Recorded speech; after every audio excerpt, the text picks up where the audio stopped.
Great, thank you. Good evening, this is Tuesday, March 4th. This is the Newcastle Planning Board meeting. We have a quorum tonight, so is there a motion to open the meeting? Motion. Second? Second. All in favor? Aye. This evening, we have two of our assistants. Alternates sitting. So Jennifer and Dick will be sitting tonight. Each will be participating. Each has a vote this evening too. So we'll have a total of 3 regular members and 2 others. And so we're all set. We'll have 5. Okay? Our first item is it a continued public hearing? Continued public hearing for Panetti. This is 2 Main Street. This is an application for a site development plan approval, application for a preliminary subdivision approval, stormwater management, erosion and sedimentation control for construction of a new single-family residence at 2 Main Street, Kisco Park. For the record, Ralph Alfonse, the engineer for the project. So this has been in front of the board for some time. I think we're pretty much at the end, addressed pretty much all the comments. There's a couple things left. And I know last time I was here, the board asked me to look at a couple trees if we can save them. They were a little bit too close to the parking area and turnaround that I think they're gonna damage the roots. So I kept them as being removed, but if we can during construction, we will definitely save them. Did you reduce the size of that turnaround at all? We couldn't really reduce the size of it because we needed to back out of the garage. And if you reduce it, you're gonna end up just kind of going back and forth. It'd be very difficult to get out, so. Okay, and you have to do other things with cut and fill anyway, if you got it, understood.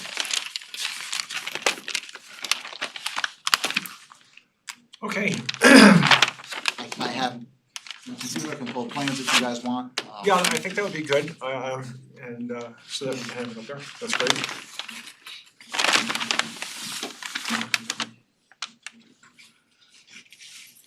Sabrina, do you wanna run through your comments on this? On Panetti?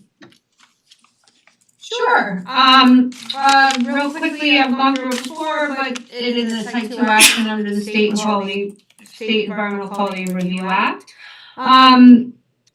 Initially, Ralph, you had provided coverage calculation worksheets, and I believe your narrative this time said that that you revised them and included them, but there were not revised and updated coverage calculation worksheets included in your submission. So we're going to need those. In addition, I think it would be helpful to have a demarcation on the plan of the area so that I can confirm the coverage calculation worksheets.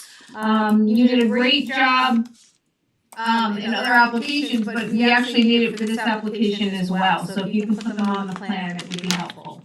And then the last comment I had is that given the extent of the wetland and the wetland buffer, where we can put demarcations on the property, or a fence to identify the area as not to be encroached, we should do that. And that's it. Okay, so the coverage worksheets and the backup diagrams we could definitely supply to you. We did put boulders along the buffer.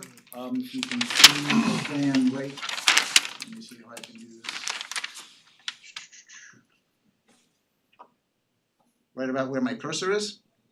We do have boulders along that. I don't know if that's sufficient or if you guys are looking for something different. What is the spacing of those boulders, do you know? 10 feet. 10 feet. About 10 feet, okay. Yeah, I mean, I leave it up to Dennis as to whether or not he thinks that is satisfactory. Well, I think it's a demarcation, not necessarily jail to keep people out. I think those boulders might be sufficient. Right, yeah, I mean, obviously they should rest on grade soil and not such that I expect it to sink in, so. That's fine. Dennis, you had some comments? There's just a couple. So obviously, first one just has to do with just simple changes on the tree replacement calculation table. Again, the only thing that I just wasn't entirely comfortable with was sort of that cluster replacement planting you had near, just the way that limits of expansion juts out. Obviously, that's, hopefully something you're not gonna need anytime soon, but if you're willing to just move the trees away, maybe arrange them more in a linear fashion, even, if you wanna use the buffer as a guide, just so that there's ample room if that needs to be developed someday, and obviously any machinery that goes in there isn't gonna impact those trees. And then, just with respect to the two submissions, so, obviously on the survey, there's indication you're gonna be doing stuff in the buffer. On your plans, there's no indication of that, so I just needed clarification. And if you're gonna do something in the buffer, you would just need a wetlands permit to do, and just let us know what you're gonna be doing within there, with respect to either removing the walls or abandoning roads, or, how that would happen. For the tree planting, can I ask, since we're gonna be abandoning that gravel road, can we plant the trees in that to help vegetate that? Or is that something you don't wanna? No, I mean, if you're not looking to use that as a, vehicular thoroughfare in the future, that would be a great deterrent. I have no problem with that. I would just caution that probably the substrate, as is probably not conducive to that, because it's just been compacted all this time to serve as that. So, you definitely need to do some soil amendments on that. But if it's strictly just a planting operation, I think that's something we could work with, and you could certainly put trees in there. I think it's a good idea if you're not gonna use it. Okay, is that something I can work out with Dennis or? Sure, yeah. I guess the issue with Dennis is, well, we still haven't heard from you in terms of what you're doing with the wall, because we do see areas where the wall's gonna be removed and it's in the buffer, and the dirt road's going to be removed and that's in the buffer. But if the road is just going to be abandoned and then we're gonna just put planting in, I don't know if that triggers a need for a wetland permit. The wall is another issue, we still haven't heard on that, but if you just plant. Right, yeah, I always tell people I try not to regulate planting, so long as you're not looking to fill wetlands to make it drier for your plants, or something to that effect. Just in this case, obviously it's tough to work with what's there at grade, but if the ultimate goal at the end of the day is the planting, we could work with that, yes. So the issue in terms of the wetland buffer and the wetland application is whether or not you're going to be working and pulling out any part of the wall from the buffer. We don't need to, so that, I would suggest you don't really want to. no, Because we'd have to go through a public hearing on a wetlands Yeah. application. yeah, so we're not gonna touch. What type of wall is it? The stone wall. It's a farmer's stone wall? Yeah, it's a field stone wall. I mean, everybody loves those. Okay. Yeah, there's no reason for us to do it. Yeah, I mean, if there's a pressing reason you really want to do it and the owners want to do it, that's fine, but the understanding is that we're very close to the finish line, but if you do that and you do other things in the buffer, now you start to push us back away from the finish line, which is probably what you don't want to do. No, we do not. Okay. So we're okay with plantings, we'll leave the wall as is, so you have to change the plans then, because I think it's, at least in some areas, as Dennis points out, it says you're removing walls and you're removing a dirt road, so if you're just letting the dirt road go fallow and then you can put some plantings in, that's fine. Yeah, so we'll coordinate the plat and our plan and make sure both are Yes. coordinated, we're not gonna go into the You buffer. just don't, you don't want those notes on the survey, that's gonna be filed, that's very confusing, that's all. Yep. Okay. That's it for my comments, thank you. Great, thanks Dennis. Bob, you had some comments? Yes, Mr. Chairman, good evening, Mr. Chairman, members of the board. Minor comments, I'll go through real quick, the proposed driveway profile, a few minor tweaks on it actually indicated, station and elevations were left out, number one, number two. Two notes on there, prior to the issue of the BP, we always like to see the wetlands staked out by a surveyor. Once it's reviewed by Dennis in the field, that would set the grounds for Sabrina's point to demarcate with boulders, so once they know where it is in the ground by the surveyor, they can demarcate it so we know we're in the right spot. Also, no land development activity should be done within the wetlands buffer unless it goes back to the board, that's note 2B. Be put on the plat Once the updated coverage calculations are approved by Sabrina, it'd be nice to have them on the plan, the subdivision map, because it's always great to have them on one place, so we have to look through the files to find out where they should be. Number 4, we should get copies of the on-site wastewater treatment system. And for some reason, a lot of times the surveys I've seen of late start making up their own tax map designations, but I need written confirmation from Josh to make certain he's the guy that came up with them, so that's number 5. Number 6, they have to obtain a street opening permit for bar carry and a water tapping permit for the driveway access and the tapping for the water. And last but not least, since it's more than 5,000 square feet of disturbance within the East Hudson watershed, they have to get a NOI for erosion and sedimentation controls only. And at one point with the plat, Ralph, make certain they submit the plat to us so I can have Dennis and I look at it, because a lot of times they'll bring it up to the county, they'll get it signed, they'll have everyone look at it, and I'll be the last one to see it, and there's missing things, and they gotta go through the whole thing again. It's a lot of waste of time and effort, so please have the surveyor PDF the copy of it once you revise it, so Dennis and I can look at it to make certain it meets the requirements that he's looking for. And those ends my comments for tonight, Mr. Chairman. Very good, thanks, Bob. And you indicated that you would not object to having these conditioned in the resolution. Yes, sir. Okay, I have great. no objection. Okay, super. All right, any questions, comments from board members on the application? Nope. Any comments from the public? Yes, we were just losing our audience all the time now. Okay, not seeing any, is there a motion to close the public hearing? Motion? Second? Second. All in favor? Aye. So, is there, thank you, Dick, is there a motion to instruct staff to drop a resolution for our next meeting? Motion? Second? Second. All in favor? Aye. Okay, Mr. Chairman, may I stress that we would need the revised coverage calculation worksheets and that plan prior to formalizing that resolution. yes. So we can't do it until, until we have it, Not a problem. okay? Alright. Very good, okay, Okay, thanks. thank you. So a question for Mr. Alfonsetti, when do you think that you will have the revised document that we could put it on the agenda with the resolution and time all that? I think I can get it to you tomorrow. I'm sorry? I think I can get it to you tomorrow. Too soon. As soon as you get it to me, we will schedule you, how about that? Okay, no problem. And kind of whatever Dennis needed as well as far as the tree replacement and the gravel drive. Okay. Alright, not a problem. Alright, thank you. Yep, thanks. Okay, thank you. Yep, thank you. Okay, we go to our next item.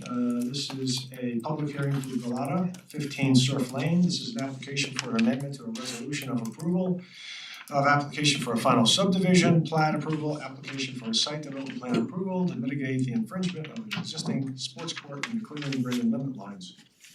Unfortunately, I think I'm the only one who has history on this one with Brad, so we've suffered through this with the applicant.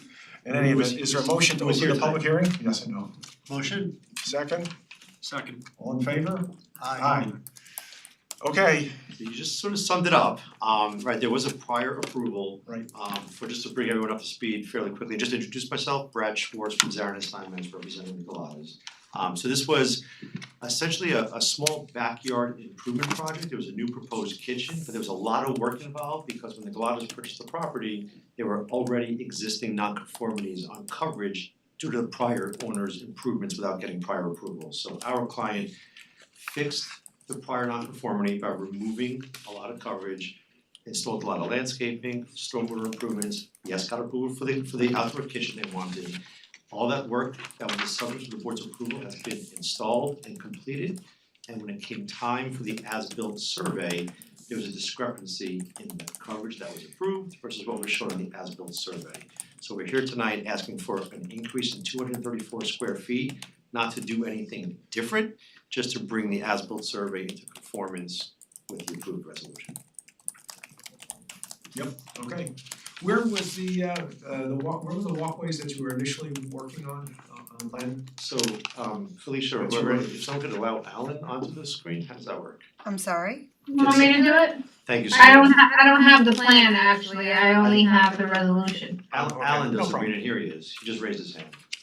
Okay.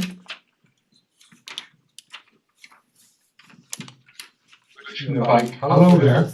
Hello, everybody. I, Mr. Chair, members of the board. Can I share a screen? I'm not sure. It's in a webinar. You should be able to share your screen. I'm looking to see where.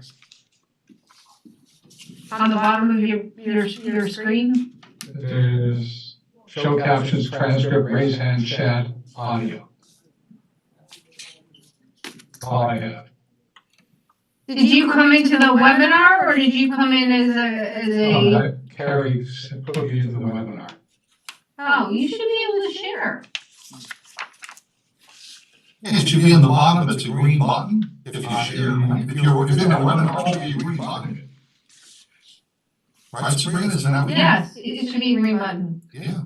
If I had one, I would click it, I assure you. Okay. Well, it's not that We're critical. pulling it up. Okay. It's not that critical of an issue. The lot has tried to remove the walkway, but it did not resolve the coverage issue. And so they wanna keep the walkways and correct the coverage issue, so that's why it's 234 square feet.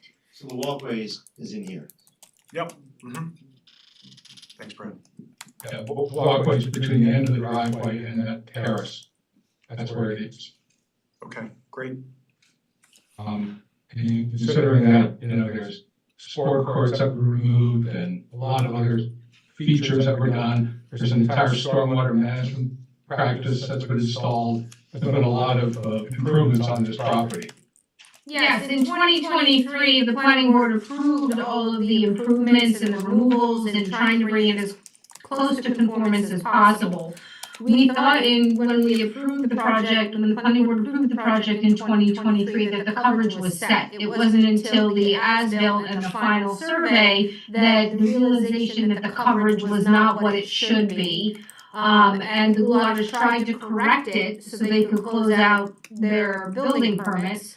And that still wasn't enough, so it was suggested that they come back to your board and correct this situation so that we can, and they wanted to keep the walkways, so. Yep, okay, great, They're still within compliance of the maximum allowable coverage right, in the zoning code.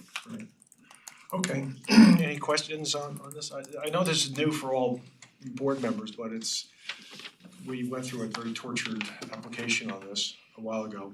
And I think the 243 feet is probably typical families making the kitchen too big for the wife. Have to work in all the time, so that's probably the issue. But in any event, I mean, we went through a lot here and they did a lot of work to comply. And I think this was just one of those things they discovered at the end that, and really 234 square feet is tremendous, right? I mean, you know that, you can educate us on that better, but it's really very, very minor, so any questions on it at all? No questions? Okay. Dick, any questions, issues? No. Any questions, I hope not from the public? If not seeing any, is there a motion to close the public hearing? Motion? Second? Second. All in favor? Aye. Aye. Great, we have a resolution before us that's been drafted in anticipation of closing the public hearing this evening. Any questions or issues on the resolution? Are you set with it? Have you seen it, Brad? Yes, Okay. perfect. Okay. If not, is there a motion to adopt the resolution? Motion. Second? Second. All in favor? Aye. Aye.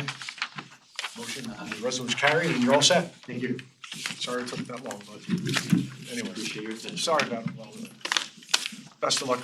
Hopefully, never come back to see us again. Get that in a minute. Yes, exactly. Alrighty, we go to our next item, This is an informal hearing. This is for 456-462 Armonk Road. This is a preliminary subdivision plat application, site development plan application, stormwater management and erosion and sedimentation control application, tree removal permit, application for the construction of a 4-lot subdivision. I think there should also be a steep slope application in there too. I have to. Yeah, okay. Yeah, especially around lot 1 and 2, Yeah, there's some slopes over so there. that's all inclusive. Okay, Good evening, Ralph Alfonsetti, civil engineer for the project. I can share my screen if you will. so where we were last time was we, as a board, had really kind of reached the conclusion that we thought that a conservation subdivision might be the best solution for this property, not a conventional. Ralph is tasked with showing us why we were so smart, we thought that was the right reason. So he was going to give us all kinds of comparisons in terms of environmental impacts, and then come up with a plan that might work as a conservation development. So the conventional, we still technically are comparing that, but you may want to go through the grid to just, talk about those comparisons. And the benefits of what you think might be the preferred plan for the conservation development. The way we have to do it here as a board under our regulations is before we can consider a conservation subdivision, we have to have an approvable conventional subdivision prepared and presented to us. It doesn't have to be to the 100th percentile completion, but something that is provable, that we recognize would work, and then we can take it from there and take a look at conservation easement or conservation development where it makes sense. So that's where we got to. So last time around, we looked at the conventional, we concluded that conservation easement would be of interest, we wanted to see that, see the comparisons, and then start to look at what the benefits might be. So, as the chairman said, we landed on the conservation subdivision. During the last meeting, there was talk about having 2 entrances, one entrance, 1 exit, 1 on each side. We looked at this a little bit further, and we've come up with this plan that only has 1 access point to Route 128. It is in an area that is not as steep. I have a matrix that I'll pull up in a second, but the site disturbance, the cut and fill, the steep slope disturbance, the impervious is all much less compared to the conventional subdivision. And then if you were to compare that to the conservation subdivision with 2 access points to 128, this is environmentally a better option. I can go over the matrix if you want, I can pull it up on the screen here, Yeah, that would be good. hopefully. So as you can see, just about every category is less. And significantly, the limits of disturbances is, down. All the plans have no buffer disturbance or wetland disturbance, so that's a wash in all of them. As you can see, the steep slope disturbance, 15 to 25, 25 to 35, and above 35. There's a slight increase in the above 35 disturbance, but it is overall, the disturbance to the steep slope is less. And that's the one curve Is that- cut analysis. And that's the 1 curve cut analysis, yes, that we saw in the previous plan. The impervious is that- surface is down. Is that curb cut in the location of the site curb cut now, or is it in a different location? It's in a different location, the site curb cut now is, if you can see my cursor, it's Yeah. in approximately that location there. So it is a little bit further south, but we do have options with the curb cut as it's shown on this plan right now. We can move it, I know we have to do a site distance analysis. We actually, I believe they started it already, so I know we have to do that. I just wanted to make sure we were on the right path as far as the layout of the houses and the common driveway and all of that. And Is that curb cut that you're proposing now, is that close to where the old house was that was demolished? no, the old house that was demolished is in this area where my cursor is now. Oh, it was much further north. Yeah, Oh, okay. I have an existing conditions plan, if I scroll up to it. Do you see that outline right there? Mhm. That's where that is, and then like kind of right behind that house, it's very, very steep. Yes. So if you were to put something there, it's tough to get down to the, Behind it going page north. yes, And then right at the dashed line which separates the two primary parcels, that's where the existing curb cut is now approximately? yeah, you can see, I just zoomed in a little bit, you can see the word driveway Yes. there. Yep. Yep, that's where that is. So that does work as a curb cut and theoretically it may work as line of sight? Correct, Okay. And then it would be centrally located, so you would have a correct, fair distribution of residents driving on on your neighbor's your neighbor's driveway, driveway, yes, yes. yes, I agree, yes. It was an option that we thought about, the grading would be a little bit more, but it may work out better, but you know, it's definitely an option. When we look at That's right our there, site yeah. distance analysis, that'll be one thing that we do look at. I don't think that'll change much of the impervious numbers or limits of disturbance or things like that. Probably not, Those will be nominal to, you know, the changes. but it is the existing curb cut, which we all know the state kinda, It's kind of still there. kinda still there. Right, yeah. And So- what was that old curb cut from? Is that from the old house? I don't know, I don't think it was the old house, cause the house, Again, it was so That's- much further to the north. Yeah. right, and it had its own curb cut. Yes, Curb cut exactly. there. Maybe just to get to the fields in the back. It could have been, yes. But I mean, it's a paved, right now, I drove on it actually a few times. It's paved, it has pillars on each side, it's an established access point. Yeah, okay. But what you're proposing though is a cut that's further to the south. It is, right now, this plan shows that, this plan, there would probably be less cut and fill with this plan than that one. You know, less earth movement, because that one, you know, you come in and then it kind of drops down. But honestly, the site distance analysis will kind of dictate where that's going to be. Yeah. You know, safety first, we have to Yep. abide by, you know, what we need to do there. But like I said, I just wanted to make sure we're on the right track as far as layout, driveway, and all those things. Okay. Can Any I ask questions, another sir? question? On the, yes, please. Ralph, on lot one, does lot one have specific criteria for dimensions and area that it must maintain, or is that kind of at your discretion? Or is it the leftover after you lay out 2, 3, 4, and 5? It's just a leftover, we can make it bigger, smaller, whatever. Okay. So because as we were looking, I had some concern with the tight, I know we looked at a regular subdivision which has a lot of openness. And then when we went down to this, you know, these are 4-acre lots, but really everything's happening like on the front 3/4 of an acre.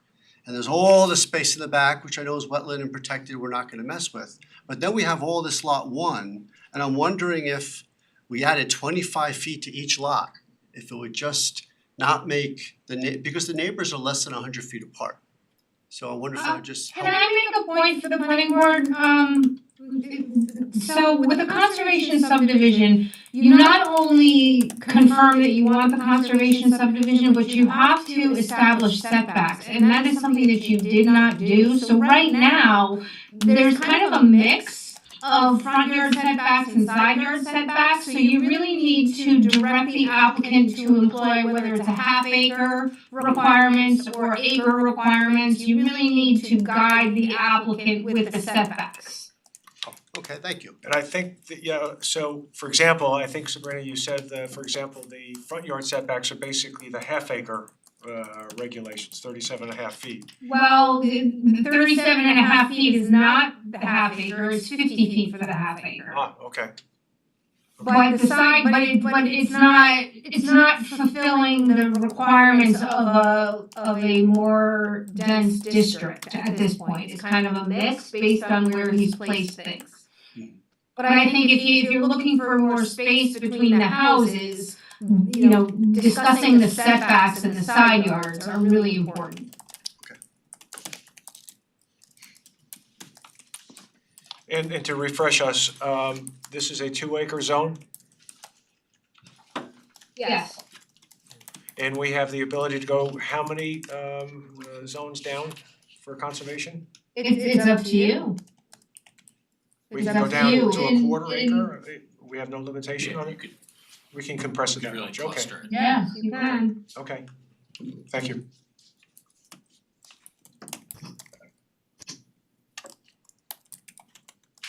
I mean, I think the reason why we left lot one relatively large and compacted the houses is for the whole reason of how conservation subdivision, you're supposed to try to maximize the amount of undisturbed land or, natural land. Now, I understand we have the entire buffer and everything behind it undisturbed, but it was also tried to maximize that one lot. It looks like you also have that stormwater area that's in lot one as well. Correct.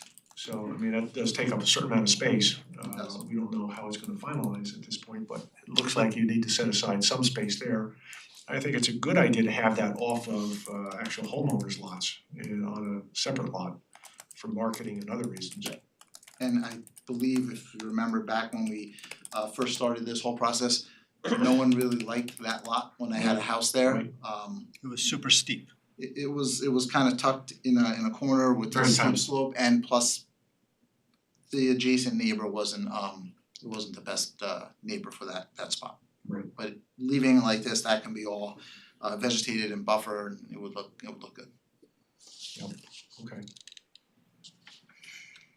Do you have a preference in terms of what you wanna see in terms of does the owner have a preference in terms of what he wants to see in terms of setbacks and side yards and front yards? I would like to keep the side yard as 25, front yard, we can go anything, I mean, I don't think any of our houses are closer than 100 feet than Right. to the front yard, and the rear yard is not an issue either. Right. So my only preference is 25 feet for the side yard.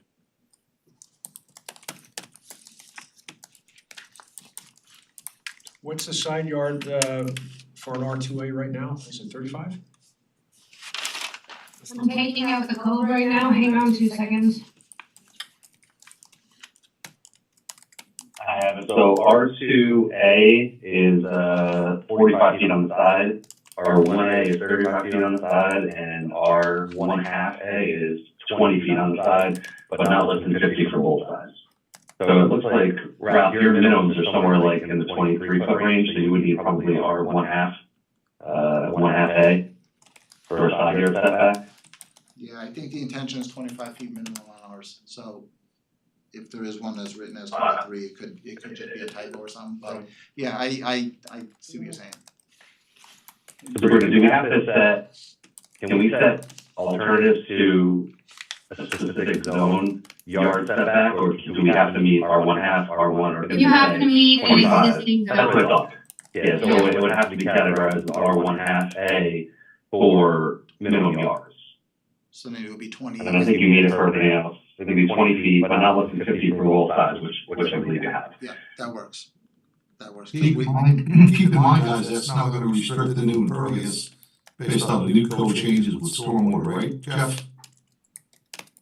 Yes, and that was something I was actually gonna mention, so you still have to make sure that with that, and I think you do right now, but make sure that you fit all your OWCs, and then you have the I think it's number 2, lot 2, you have the septic that's actually behind the house, make sure you can still fit you have your setbacks for the septic system too, from the house and from the property line, with the new code. Yep. Okay. Does anyone have any concern with what the applicant would prefer to do? The R1/2A? Well, my concern necessarily wasn't the setback from the property line, it was that, and maybe it's a marketing thing, we're selling 4-acre parcels, but these houses are kind of on top of each other. And my point was, if lot 1 is just leftover and it's massive, it's twice as big as the other 4 lots, if we could move those property lines and make lots 2, 3, 4, 5 thicker, make lot 1 thinner, we can still get the detention in, but it lets these lots have a little bit more space between the homes. And maybe the lots now aren't 4 acres, they become 4.25 acres or 4.3 acres because we're adding 25 feet down the whole strip. I think it just, you're looking to do 4-acre lots and you're looking to do something big and nice and you're gonna look out the window and the neighbor's gonna be right there. So, I totally agree with you, the only issue that I see is. Could you have to come up, Oh, I'm unfortunately, sorry. do the whole microphone thing. Sorry about that. More informal here. Yes. Greg Altshuler, the principal of CG Homes. Totally agree with you, I would prefer that. The issue is if you look at the counters, I think that there is actually fairly substantial topography there that kind of, if we start pushing it wider, which I agree, then we have to basically see where the house itself ends up, the one on lot 2. So that's why I see as a limiting factor here. So if we're not pushing it over just because of the geography, because of topography, then it really doesn't make a difference because you basically still constrained by you're looking for flat areas to place the home, exactly. to minimize cut and Trying fill. to minimize the cut and fill and disturbance, and that hill is really substantial there, Yes. so start cutting into it when you're really creating something which is very invasive, and then you have to figure out how to deal with probably not as Well, attractive. then you keep chasing yourself also to find your next Exactly. platform. Yeah, exactly, so this actually gives you. I mean, like the house on the right, Mhm. they're definitely, I know that's the expansion area up in the upper corner, Right, but the expansion area could go to the other side of the street where the other expansion areas are, and that house could push into that flat area, and you might just be able to, you might be able to shift it over just. you get my Oh suggestion. yeah, no, I'm I just think, trying to- I mean, it's a great They feel marketing like you're suggestion, pushed. obviously. You don't wanna end up with, when we have 6-acre lots, we'll cut them down to 4-acre lots. Right, Obviously 6 sounds better than 4, but but it's 4 and it's acting like almost a half acre. I mean, we can look at it, I mean, we're not restricted in terms of, we have enough frontage clearly here, so. So whatever, in terms of topography and I guess expansion area, I don't know if it can go on the other side because of the slope or not. The well there, so yeah, we can But look one at of the things that you We might- identified, one of the things that we try to do with the conservation development is to avoid additional, impacts to Exactly. slopes and wetlands and buffers, et cetera, and that's Right. what you've done here. Right. So if you start chasing it, we might start impacting more of That's these why we steep thought slopes, yeah. that. It will Just increase give it a the- look-see. it No, will I increase the appreciate that. impervious And by the way, also. I don't, to Greg's point, they don't all necessarily have to be the same exact width either. Right, they could be different. Sure. No, you can see already that one is larger than Yeah, yes. the others. And as I said, that's a function of the fact that you have to that's where you get fixated, in terms of minimum disturbance. And from there, you're basically just setting them up. So that's where that's how we looked at it. I mean, we can push it over a little bit. I don't think it's gonna be sufficient. And by the same token, a lot And then of it's gonna probably be more intrusive on the slopes itself. and then leaving lot 1 open as large as it is Yeah. also a benefit to the neighborhood as well. It really Kids does. can play out there and Yeah. whatever. Yeah, it could become, it's a nice Yeah. buffer zone in general. And also with, DEP, I mean, I don't know how much of a drainage area we're gonna need anyway, because of the. And if we do stretch it out, it will increase the impervious. Yeah. Just Yes, of course. By, The roadway. the roadway, yeah, correct. by nature. But if you bring the roadway in the center, the existing curb cut, you might be able to have the ones on the ends not be so long. And you have those historic pillars on the side, so that would, Possibly, but I do need turnarounds on either end for a fire truck, so most, oh, they can't go into their driveways, right? Yeah. Okay. Yeah, I think that the issue is how to service it as Mhm. well. Oh, those But fire we'll definitely trucks. look at keeping the driveway where it is, because obviously I would like to avoid getting another curb cut from the state, which is a nightmare. Oh, yeah. So- Yeah. The only issue was we were trying to figure out first traffic study, and then we can see based on the sight lines. Yeah, the sight lines are very What's, important. and that's the reason why we pushed it down towards a flat area. Because there you have, clearly here you're coming up from the hill down, and you have more limited kind of, where here you basically have view up and down, so, but studies will show it, so, Yeah. Okay. thank you. Yep. Sabrina, you had comments? Yes, Mr. Chairman, for everybody involved, this is an unlisted action in accordance with the State Environmental Quality Review Act. And there needs to be a little bit more detail in the EAF as to the conservation subdivision and the benefits of the conservation subdivision. And quantification of the earth moving and the amount of material to be removed or reused on the site. So that information is typically included in the plan set, and I think that we should resolve the setback distances. The board has selected the R half acre or a quarter acre tonight. And I did prepare for the board a notice of intent to be lead agency. I can hold that until the information is submitted, a revision of the EAF with that detail and the plan set, and then circulate that. It is a 30-day tolling for folks to support your lead agency status, and then we can move through the secret process as well. I will also need new coverage calculation worksheets. You did a great job on the driveway, Ralph, but we do need to look at the coverage for the lots, and each lot should have a coverage calculation worksheet. Again, a physical boundary demarcating the wetland. And the question about the shed on lot 3, is that going to be removed? Trigger a wetland permit? And my last comment involves, What's that? Is it in the buffer of the shed? Buffer, yes. my last comment involves the existing lot line, which is going to be removed. When we do the zoning conformance table, because this does involve the merging of two lots or the re-subdivision of the property, we typically identify those two existing lots and identify existing development, the setbacks are in those two existing lots, and then kind of transition to they will be removed, that line will be removed. That line will also need to be shown on the plan, on this plan. Okay. And that's it. It seems to me that we should probably hold off on the notice until we have that information. I don't think we'll have any other jurisdiction jumping in ahead of us on this. So I think we should have the information and take it from there. The shed question, if it is removed, it would require a wetland permit? And that can be just rolled into this process? Could you lift it with a helicopter, or, I mean, I would say yes, but, just to I'd administratively. leave it there and let the kids play forward with it, but yeah, why don't you see if it has historical significance, but yeah, that's up to you. Okay.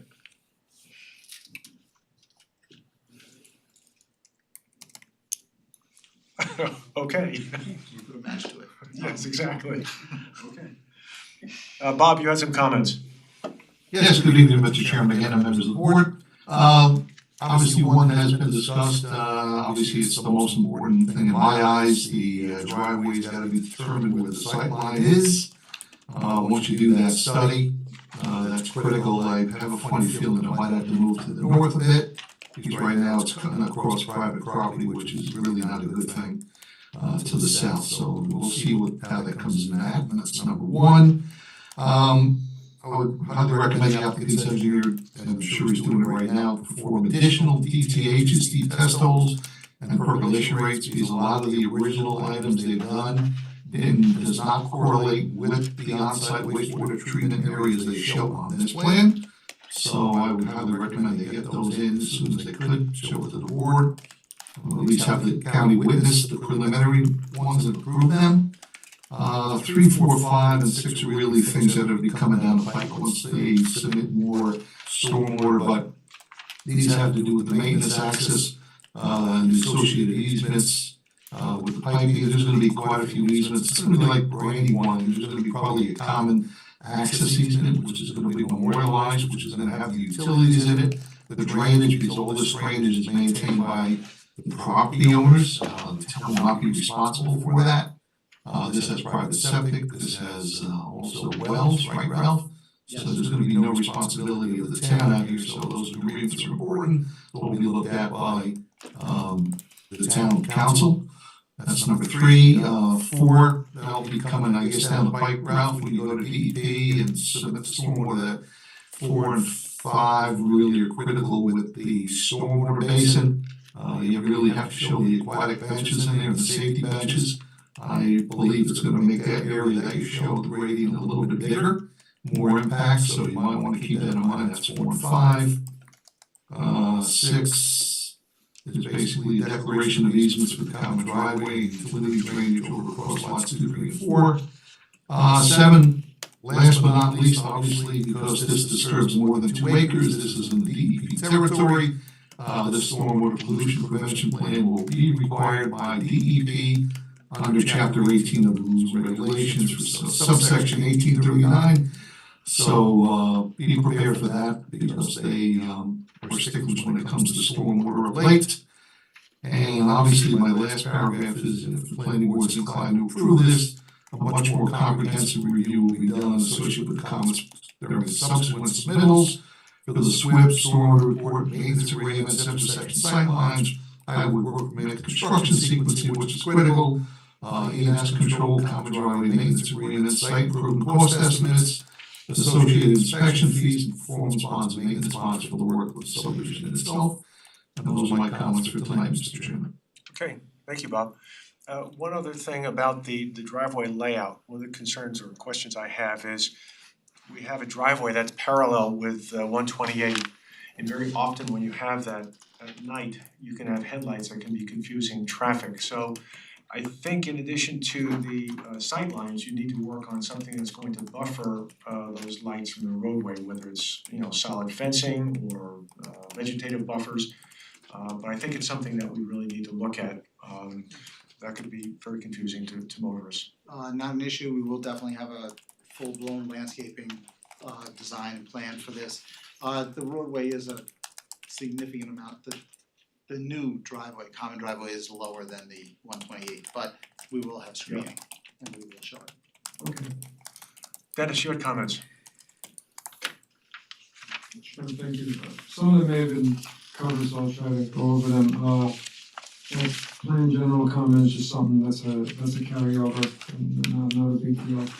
The difference between conventional subdivision and conservation subdivision seems to be a difference of about 48 trees would be remaining if they went ahead with the conservation subdivision as it sits now.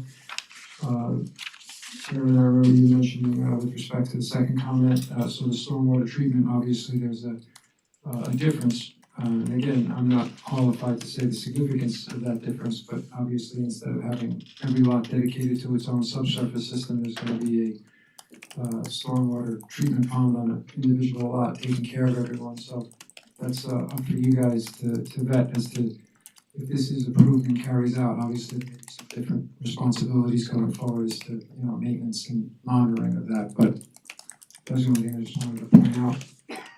As far as the tree removal, I just noticed like a hair slash over a tree, and I try to describe it as just west of tree number 95, so I'm just curious if that's being removed or not. There were tree of heavens I saw that you were gonna leave. It looks like there's 9 in total. You were proposing to remove 3. I have no issue if you want to remove all 9 tree of heavens. After this spot on before I saw it in Newcastle last year. And then you just described that, you know, obviously, I didn't expect the tree replacement plan because there was a lot that's still hanging out there, especially with the land site and the driveway. Sabrina did mention, and I know you're familiar with courtesy of your prior committee proposal, the triple P, that, you know, you would have some sort of permanent demarcation. For this wetlands buffer, especially in the environmental protection overlay district, it's a big deal for sure. And that does it for my comments. Thank you. Okay. I have one other comment before we come from the board members on lots,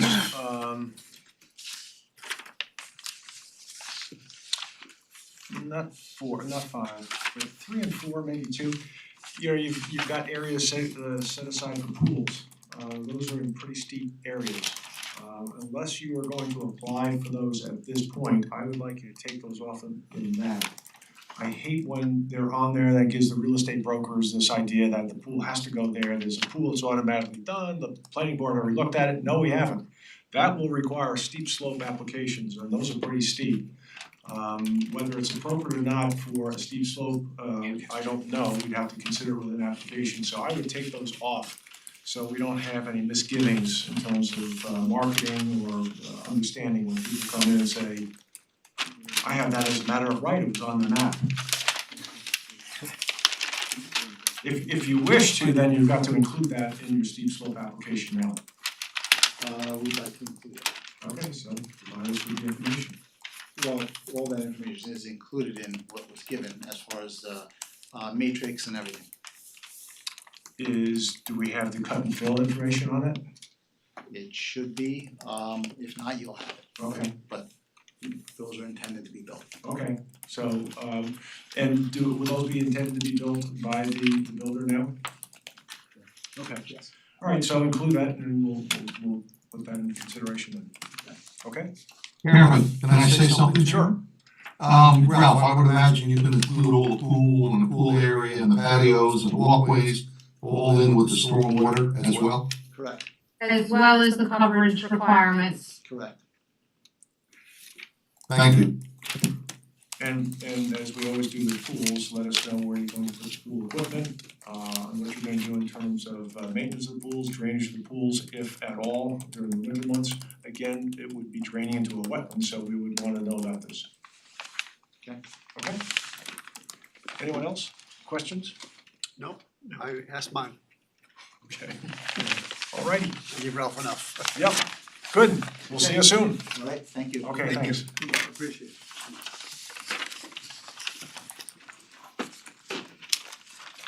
I'm curious, Yes, Dick? I like the one entrance, I think that's good. And but I'm still concerned about speeding on the main highway. Yep. Is there any way we can get the county or the state to make sure that there's a slow zone in there? And so that when they speed along at 60 miles an hour, they'll have to slow down, because of the dangerous. Well, it's actually a DOT road, it's a state highway, so we'd have to actually deal with the state DOT on this. I don't think it's a county, so I don't know what they have in terms of mechanisms that might be available, but certainly the applicant can speak to them and see what they might do. I think they might do nothing, but you can certainly ask. I mean, I think Dick's point is, and we've heard from Bob on this before, it is, the speed limit is posted or whatever, but it's almost irrelevant to what the actual speed is. Yeah, I mean, we can bring it up to them, I suspect that they will do nothing about it. It's an enforcement issue at that point, Yes. and it's tough for us to really do anything. We can bring it up to them. If you bring it up too much, then I may say you The actual posted speed limit is 45. Yep. Okay, Okay, very good. all right, thank you. Good point, Dick, thanks. Thank you. Okay, It's a little lower in other places where the sight line isn't that good. yeah. Yes. Okay, our next item is an informal hearing, our first swing at the 11 Kittle Road LLC, Kittle House, 11 Kittle Road. This is an application for development plan approval, tree removal permit, steep slopes permit for renovation on the location. I broke it. Good evening again, Brad Schwartz from Zarin Steinmetz, we represent the applicant. There's a large crowd tonight, I'm gonna introduce Scott and Christy Grace, the owners, and their son Jackson, longtime Chapel Park residents, and you have the whole gang from Granite Architects, the project architect, and landscape designers, as well as JMC Engineering, as well as a bunch of folks from Kittle House. So I promise you not everyone is speaking tonight, but we do have a full detailed presentation that we're excited to share.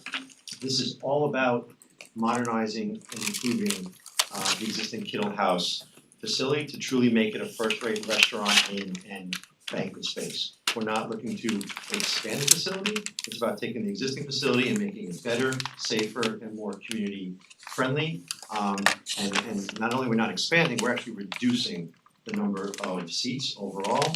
And one other notable feature I wanna mention right up front is the removal of 11 parking spaces off of the driveway entrance, which has always been a kind of a thorn in the neighbor's side all these years. So just one small example of making this a more community friendly site. So we have a bunch of drawings to show you. We're excited to present the site plan, the renderings, and I'll turn it over to Ken to walk the board through the proposal.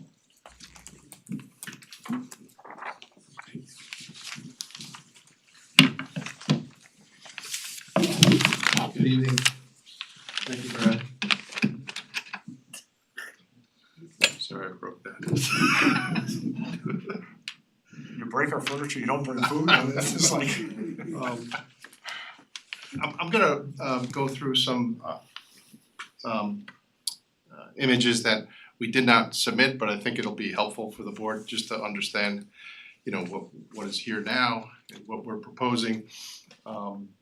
A big part of what we're doing for the architecture is our firm is doing the architecture as well as the landscape architecture. So a big part of the building architecture is we're really doing a lot of interior renovations, which I know is not your purview, but and we're phasing a lot of that. But on the exterior, we're doing an addition to the banquet hall on the lower level in the back. And there's also Amy's Garden, which historically is all on the right there. Everyone's probably been there. We're adding a pergola and a patio area there to where there already exists dining and cocktail events happen there. So we can go to the next one. These are just some aerials of what exists there today. You can see down on the lower level, I'm sure everyone's familiar with the glass atrium down there. And there's a sort of a temporary tent that's been there for quite some time. But the glass atrium is in disrepair. It needs to be fixed. It needs to be actually torn down just because it's not in good shape. And that's where the addition we're proposing is gonna go. If you continue. This is just from the other side, showing you a little bit better view of Amy's Garden.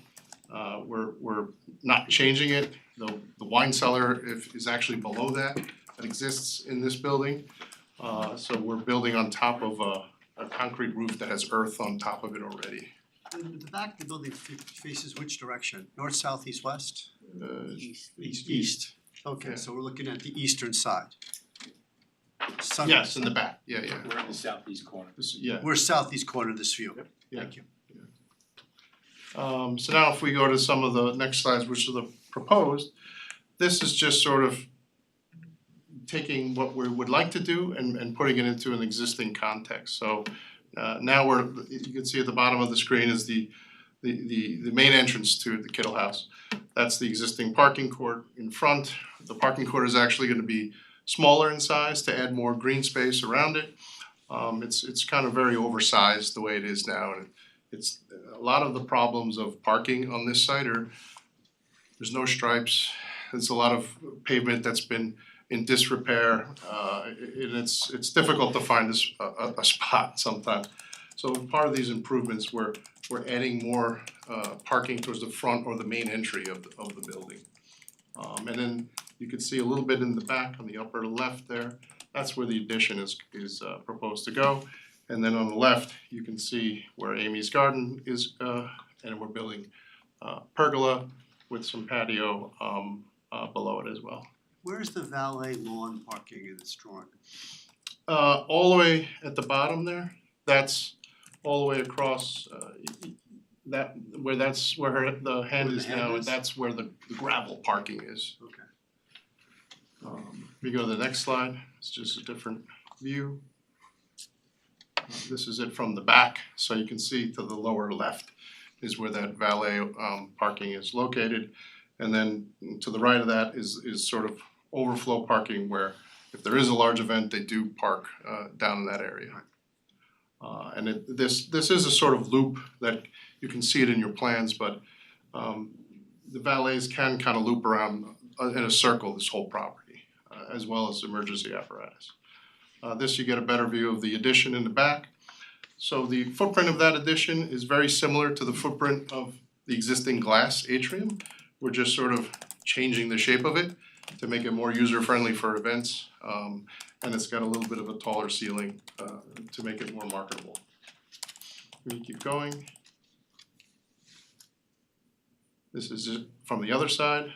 We're also enhancing a lot of the landscaping throughout, which, when we get to the landscape architecture drawings, Jeff Scher, our landscape architect, can elaborate more on that. Keep going. This is sort of some ground views of it, like this is, for instance, the front looking at Amy's garden and the new landscaping that we're proposing, and you can see a little bit of the pergola, through the trees. Keep going.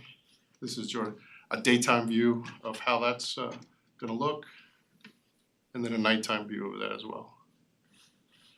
And then the next slide shows the addition in the back, which is very complementary to the existing architecture that's there.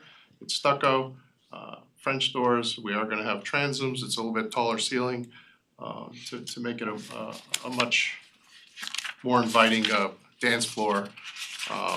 A band can fit there better, and also have some tables seating for banquet events. And keep going. That's just a different 3/4 inch, a 3/4 view of that new addition. This is just for context. This was the 1997 site plan that the planning board last saw. I think Bob was here, but I don't know if anybody else was here for when that happened. Thank you so much, Ken. It's over 2 so far. Yeah, I broke your podium and I insulted Bob. Anyway, this plus a resolution, I believe there was a resolution that was attached to it. So you'll see a lot of documents in our submission that compare what we're doing to sort of the size of what was approved previously. If you continue. One more. And I can bring up Jeff Scher as our landscape architect. He can walk you through all of these drawings, which they pretty much are self-explanatory in the title of them all, but this one starts with the existing, correct? Yep. Good afternoon, good evening, board. Happy to be here. Jeff Scher with landscape architect with Granite Architects on behalf of Kittle House.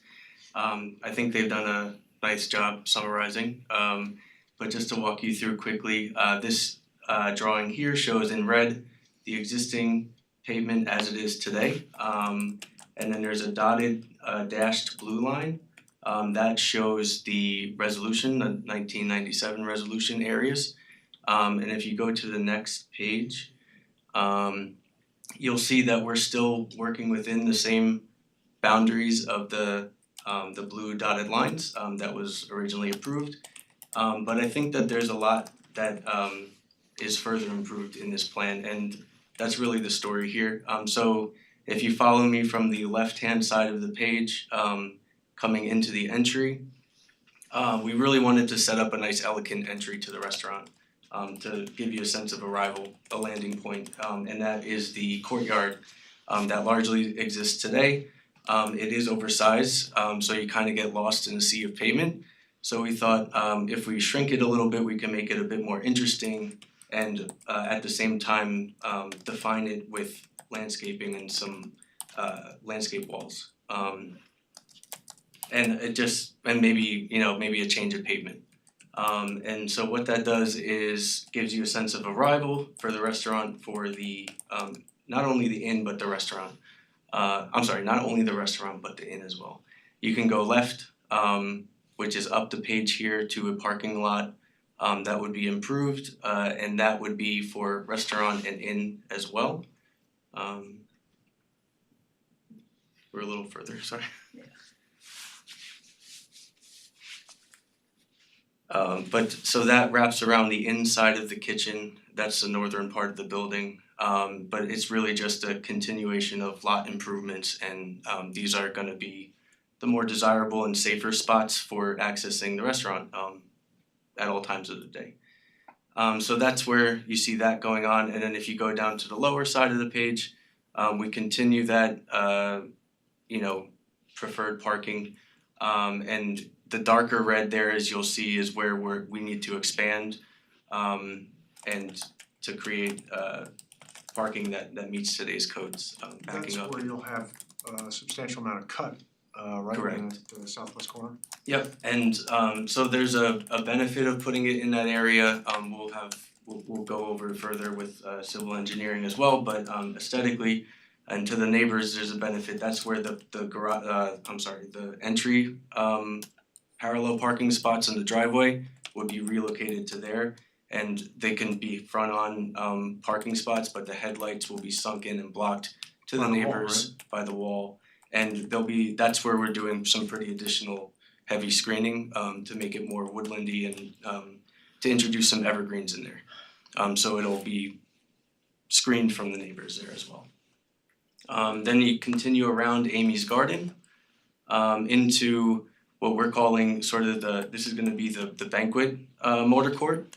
We'll have parking there as well, but it was just a nice arrival space for a separate event essentially. So if you're having a wedding or an event down there, you kind of have your own garden entry from the lower level that's accessible. So that will be limited and designated as such or and restricted to the banquet area? That might be an operation question, but it's flexible essentially, so. Okay. But what it does is it gives a nice parking area that exists today, but we're also reducing the pavement in that area. And what that will do is separate the cars from an outdoor wedding or an outdoor event with a garden, and it's kind of like the bridal grove, right?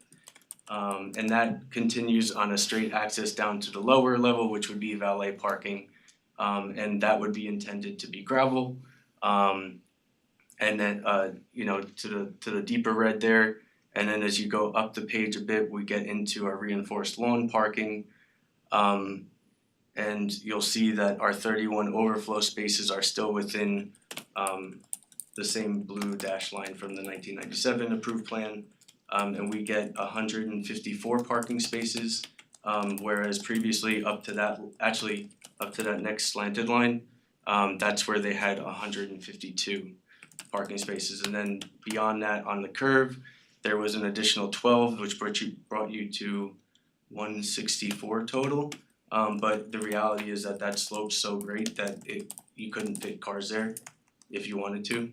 There'd probably be some more, a little bit of room, but on paper we have 154, which in that same space they had 152. Will you still have the other entrance, emergency or otherwise, on the southeast corner? Yeah, I believe we're keeping, that whole on Annandale, Yeah. that whole circle is, if you can scroll down to the page, we're sort of tightening and gaining some green space to around that quarter. But it's still accessible and it'll be open.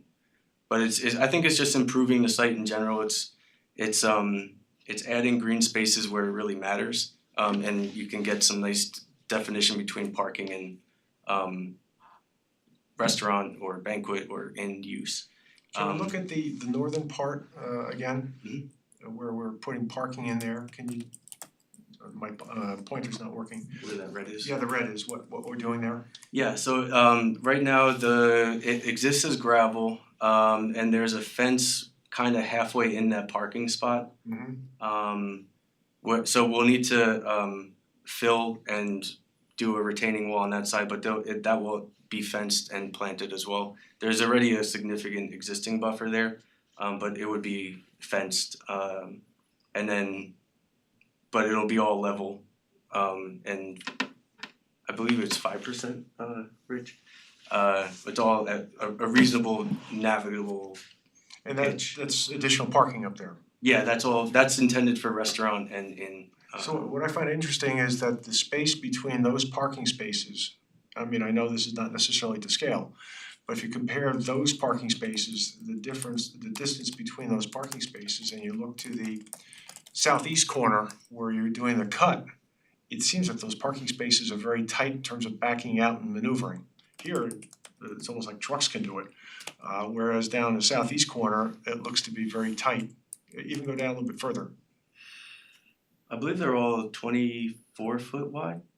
Well, I can check it. You see how they back out? The drive aisle here is much narrower. Much more narrow, and then where you have that green space coming out with the garden, it just doesn't seem to be sufficient. You have double parking here, so it seems to be very, very tight there. I wonder whether or not you will need a little bit more cut in this area and maybe a little bit less cut on the other. Yeah, I'll take a look. I know we took a careful look at that and it all was within 24 feet of backing out space, but I'll have a second look at that. Okay.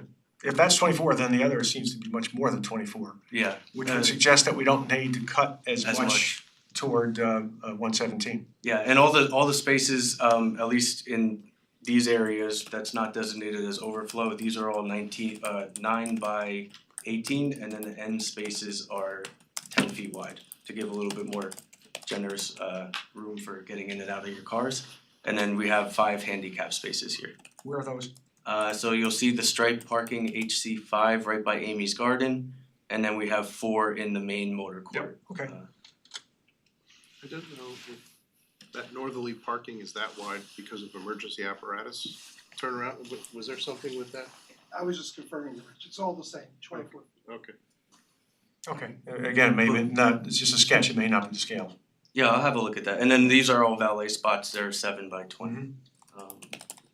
So we wanted to keep that reinforced lawn because if you have a wedding there, you wanna look over green. And so we wanted to keep it open to the shared views of the golf course or country club golf course. Yeah, and that's kind of, for the most part, everything with parking and those changes. The next couple slides, I guess we'll go down to the landscape drawings. So this is the parking count. It shows that we show 154 in this area, and originally we had 152. The next one is the tree removal permit. So we're getting rid of a total of 49 trees on site, and they're all due to the need for expanding and improving the parking. There's a couple that we're trying to save, and we're doing our best, but I think that we're exceeding in the improvement plan or the planting plan in the amount of trees that are going in. I believe there's 118 proposed, and then if you include the shrubs, an additional 63 at 8-1, and we need to replace 102 trees total. So we have a pretty vigorous planting plan before you, and we'll do as much as we can to save as many large trees as possible, which I think we've been pretty sensitive to in specific areas. And then improvements to the neighbor on the hillside and in the woodland. I think we're adding a lot of evergreen there for additional screening, which will be an improvement, a welcome improvement. And then site plan wise, this is a lighting plan. It's a quick lighting plan, we don't have photometrics for you tonight. But the intent is to light it safely, but don't overlight it. And we'd like to keep all of the proposed lighting at 2700 K and within dark sky compliance. Right now, the parking lots at night is a little bit difficult to navigate, and we wanted to improve that. And I think that we will be able to do so. And then this is the planting schedule that shows all of the planting species, the intended sizes, and I know we got a detailed memo from Dennis, thank you for that, and we'll take a look at suggestions in caliber sizes and heights and all that. And then that's it for landscaping. I don't know if Sybil wants to come up. But yeah, I'll hand it back over to Brad and answer any of y'all's questions. Thank you so much. Okay, questions from board members? Well, I guess why don't we take the memos first from Sabrina, you had some comments? Yes, thank you, Mr. Chairman. This is a type 2 action under the State Environmental Quality Review Act. My second comment involves the lower level. It's clear that there's an expansion of the lower level by 17 square feet.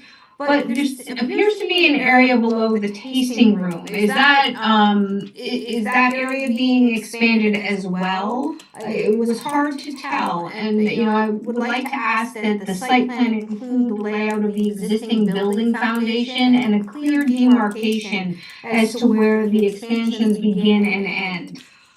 There's also a table on the site plan that has the main level and the lower level blocked out. It's really hard to compare the line work and confirm the table areas. So if they can be identified so that we can confirm the areas and the appropriate coverage can be calculated.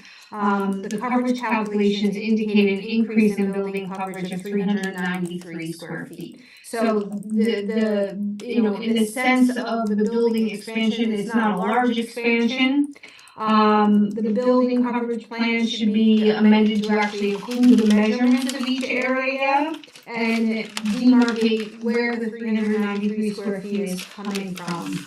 And just overall, the building coverage will increase from an existing 8,324 square feet to 8,717 square feet. When it comes to development coverage, there's an increase of 2,256 square feet to the driveway and parking areas, 963 square feet to walkways, and a decrease in 802 square feet due to the removal of the tennis court. The tennis court was removed. It wasn't permitted and it was removed, so we really shouldn't be including it as part of a credit for removal here. So you should adjust that a little bit. The plan includes indication of areas that are to be improved. Dimensions of all areas on the plan should be provided and include the areas in the legend which list green space and terraces and walkways. You have the dumpster area as a green space, but the dumpsters are sitting on a pad, so that's not green space. So just kind of identify how you're treating that, and add the additional details. The previous site plan had very specific information regarding the parking requirements. The lower level restaurant had one space for every 75 square feet. 152 total spaces were required for the restaurant. The guest rooms, there were 12 of them, and it was one space per guest room. The total parking spaces that were required are 164 spaces.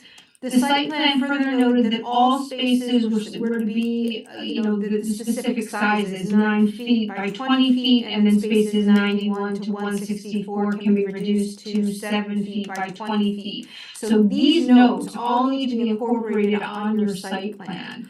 A question came up that the parking calculation table for the existing and proposed uses needs to be revised. The existing table indicates that there were 14 spaces allocated to guest rooms. Does that mean that you have an additional 2 guest rooms on the facility, or are you just asking for more parking for the guest rooms? So you guys need to confirm that. The note on the parking count also talks about utilization peaks at approximately 250 patrons on event days. And event days include private holiday gatherings during which time normal restaurant operations are limited. If you could provide more definition as to what it means to limit the operations, that would be helpful. And then again, just incorporate all of these parking notes on the site plan. In addition, the days and hours that the use will be in operation should also be included as a note on the site plan. There should be a schedule for deliveries and garbage removal. The hours of the lighting, I know you're introducing more lighting. It is limited lighting, but you should have hours listed previously. Lighting was to remain on 1 hour after the close of business, so you need to reconfirm that that is the case. And just a note that all of the previous notes on that site plan that you showed from 1997 or 99, they all need to go back on this site plan. I have a question. You're proposing a generator? Yes, on Okay. the north side, yeah. And will it be gas run? Yes. Yes, it will, Rich. Usually generators, are gas run, and that has to be worked out. Because the generator will work better when, if it's electrical, then I don't care. It'll just, go out if all the other lights go out. So I'm just saying that, and if it is a generator, make sure that it's made in America, not assembled in America. We will also need to understand the noise associated with the generator, how often it needs to be tested, and what and ensure that the noise of the generator is within the noise allowances in the code for that generator. Yes, Well, of course. I'm concerned a little bit about, what you buy. So I just said what I wanted to say, is that if you're gonna buy a generator, make sure it's made in America, not just assembled in America. Okay, excuse me, I gotta go someplace for Okay. about 5 minutes. So, just to clarify, I wasn't quite sure of the answer. Is it a gasoline or propane gas? It's propane. That's okay, Yeah. good. There's already a fairly substantial gas Right. service to the building. And I think it said it was going to be at 67 decibels, when it runs. Yes. What is that, what's that equate to? I always Uh, forget. roughly, I mean, Roughly, I'm told it's like a dishwasher, like a loud dishwasher or something like that. I would have to look it up though. Okay. Jeff, would you happen to know offhand? Just to give us some context. I could Google right now.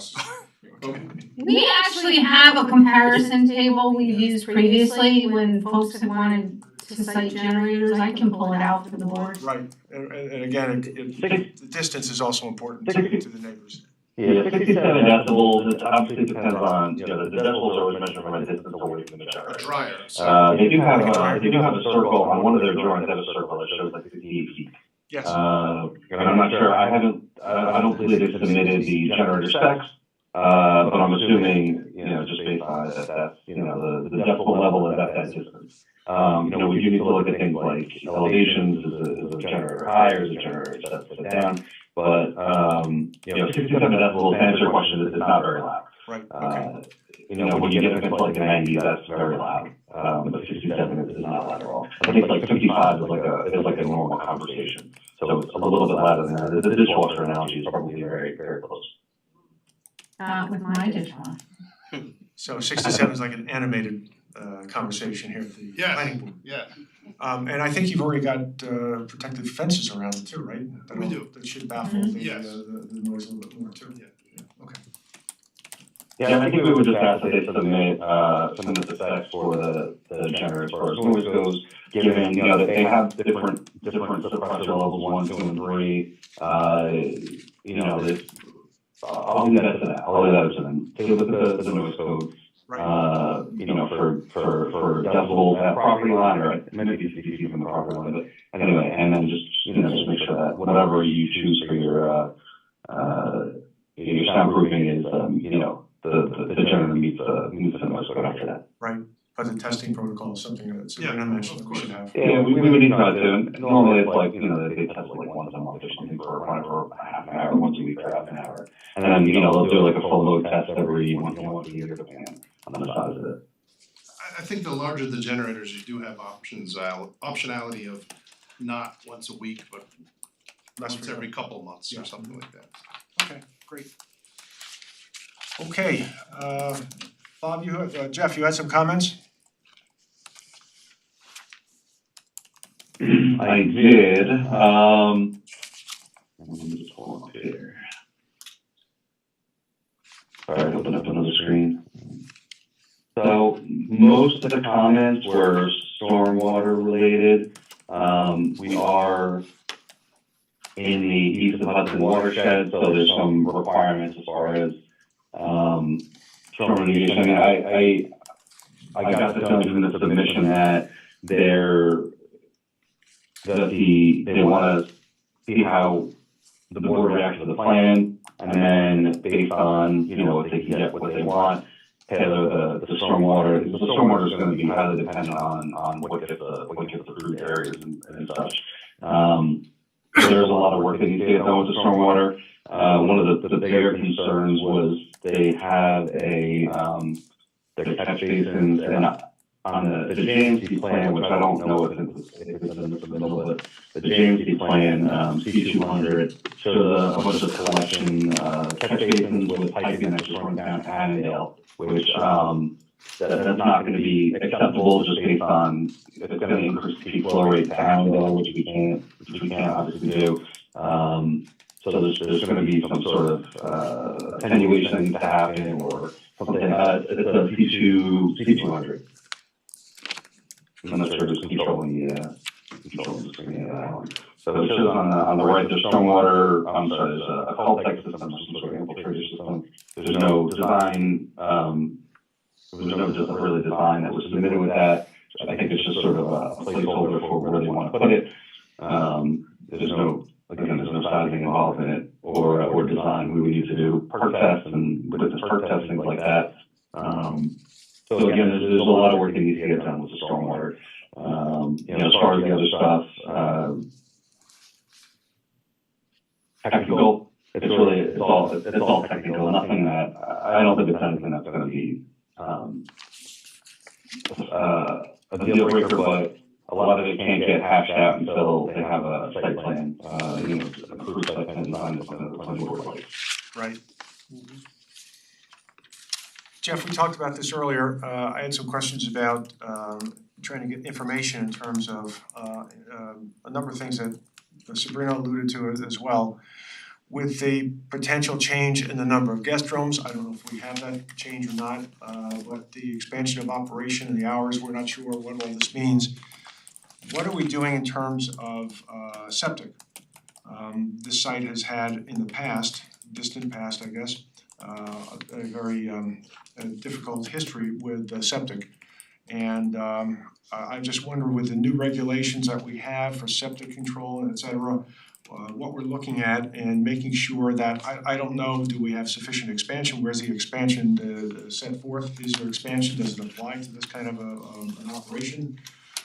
So it would be great to have at least the history of the septic history in terms of what the county has done over the years, in terms of what they've granted, what they've required, and why. So I think that would be important. I think that would be important to know in terms of whatever's going on now with the new operation, if any changes are required. But we would really need to know this. Obviously, for those who've been around for a while, this was always a problem with this place many years ago. We did request a letter of no objection from the Department of Health as one of our comments. Well, okay, that's fine, but I think we should also have have that more granular history to understand for our file. We want to make sure that the septic is in good shape now and not going to have any issues in the future. Right. Okay, Dennis, you had some comments. Thank you, Sharon. Yes, so and I had first one I discussed with Ken, just this is how it goes with respect to the tree code. So I know shortly after purchase, I walked around with Westchester Tree Life and I included that tree removal permit at the back of the memo. So those were, obviously you could look at the table. I didn't require a replacement for any of those trees. Those really, had to be sort of tended to in terms of just, their condition relative to the operation. But as the code states, you know, because that permit was issued, you need to basically sort of wait a year until, you know, another tree removal permit, you know, could be issued, especially for, you know, a project of this magnitude, so that's just a timing issue. So that would be October 25, right? With the soonest that we could consider it. Yes. I went through the plan and, you know, I sort of had to break it down into the, you know, into the 4 areas that they showed, you know, not only just to sort of organize and assemble my own thoughts, but I think it, you know, obviously they're looking at this as a comprehensive plan, but I just figured it might be helpful to sort of break this down or, you know, sort of segment it.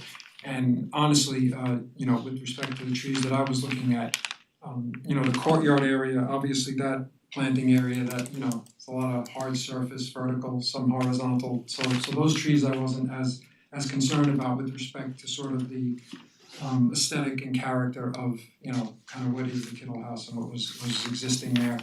So I just went through that summary with respect to the 3 remaining areas, which I described as that southwest steep slope parking area that they're putting in with the tree planting island, a northern parking area that they illustrated, and then the, you know, what I look to be predominantly the landscaping plan due east of the northern parking area. So the trees that you see on the tables that I included in the memo are basically a breakdown of those 3 areas. And, you know, I summarized the impacts to sort of show, based on those 3 areas, what the numbers of trees that you're looking at, native versus non-native, and their diameters. So, you know, just to quickly fast forward, so in conclusion, that kind of, you know, sort of got filtered down to, so about 15 parking spaces in the southwest steep slope area, and implementing the landscaping plan, you know, 6 trees that cumulatively equal almost 300, you know, inches of diameter, and those all happen to be native trees, so you're in that 49-inch per tree diameter range. There's a magnitude there, obviously, because that's a, you know, fairly large tree. I'm not saying Horace Greeley planted it, but, you know, it's old. So, you know, I understand that, you know, this was the first, you know, comprehensive proposal. But there is, and I know that, you know, which is true, and I did provide it in my memo, that they are, you know, exceeding based on, you know, the code, the replanting requirements, the replacement requirements, you know, just based on the numerics. But there is provision in the code to, you know, sort of consider like an alternatives analysis to maybe preserve, you know, some of those trees. And I think, you know, with respect to what this area is, you know, obviously they, you know, have a very, very nice and, you know, robust landscaping plan. But, you know, I think those, you know, could be there, you know, as part of that. Obviously, they, you know, to be supplemented. You know, they're heritage trees in a way, you know, from relative to the location. So that's why I just sort of went through that exercise. And, you know, I even mentioned some of the smaller trees that I saw, which, you know, wouldn't necessarily be regulated, but, you know, a little vine cleanup, you know, you can maybe leave some of the crab apples, you know, something to that effect. The only tree of note that I had noticed was I did notice that American elm, you know, it was a 21-inch diameter tree, and I didn't see a marking or a tag. And relative to its location, it was unsure if it may or may not be removed, so that was just really the only clarifier when I was, you know, walking the property and looking at the trees. I'll generally skip over the landscaping plan because they had summarized it. And also too, which I just made mention, which I know I've done before, you know, there is like rocky components out here, so just some of the larger caliber trees that they were proposing, you know, it's not the most inviting environment to drop a new tree in, so that's why I was suggesting, you know, if they're, you know, smaller trees may work out better here, or if they're, you know, gonna have a heavy irrigation plan or, you know, care for that. Obviously, I happen to be out there during snow cover, so the deer prints, you know, basically illustrated you're gonna definitely want herbivory protection for what you're planting. So I thought that was important to suggest. And then just with respect to the wetlands, so where you did have the wetland delineated, obviously there's an open end there between the flags that I illustrated, 1 and 11. So I don't know if that's where the wetland ends, or if it continues, but you didn't continue delineating, and if so, I guess we could live with that, but you should do like sort of like a break line or, you know, a squiggle line, you know, something to indicate that, you know, the wetland continues. And just to the other side of that sport court that you guys had removed, so I know that there's a daylighted pipe there, I'm not sure where that flow comes from, but it's obviously been coursing for a while because they definitely formed this defined channel, and it was, you know, wet one of the days that I went to visit, and that definitely directly feeds that wetland downslope. So if you look at the definition of watercourse, that would need to be included as part of sort of the wetland shown, and there would be a buffer associated with that, which would also have to be appearing on the plan. So that's probably gonna require some, you know, additional field work and survey to put that in. And I did provide, you know, color photos just to show you that area. And it's interesting, you know, having these photos because everything else is snow cover except where the water happens to flow down, so it kind of shows that it's you know, it's happening. Is this an area that we have a 100-foot buffer or Yes. is it 150? Yes, it would be 100, so I just kind of glossed over because they did cover some of it frankly, but that would be my comments for this memo, Karen. So Dennis, eyeballing it, is it, in your opinion, I mean, without having the designations out in the field, eyeballing it, are there any areas that they're proposing activity that would fall within the buffer? I did like a measurement approximately because the GIS aerial still showed where the court was, so you were able to do it from the other side. It looks like they may just miss courtesy of the northernmost parking area, and it may not be of consequence frankly. Okay. So again, you'll wanna measure that, Brad, and make sure that we don't trigger that or avoid it, or if we do, then we have to look at it. Okay. Okay. Any questions, board members? Yeah, I'd like to go back to Dennis's memo. So Dennis, for some clarity, there are 6 trees roughly 50 inches apiece that are coming down to get 15 parking spaces? So Because I couldn't find those trees on the drawing, Right, because I was so- looking for them. what I did was, they're basically in that southwest corner, there's a single wall that's going in after they do the Could we cut. put up a plan that shows these trees? Is that possible? Greg will do that.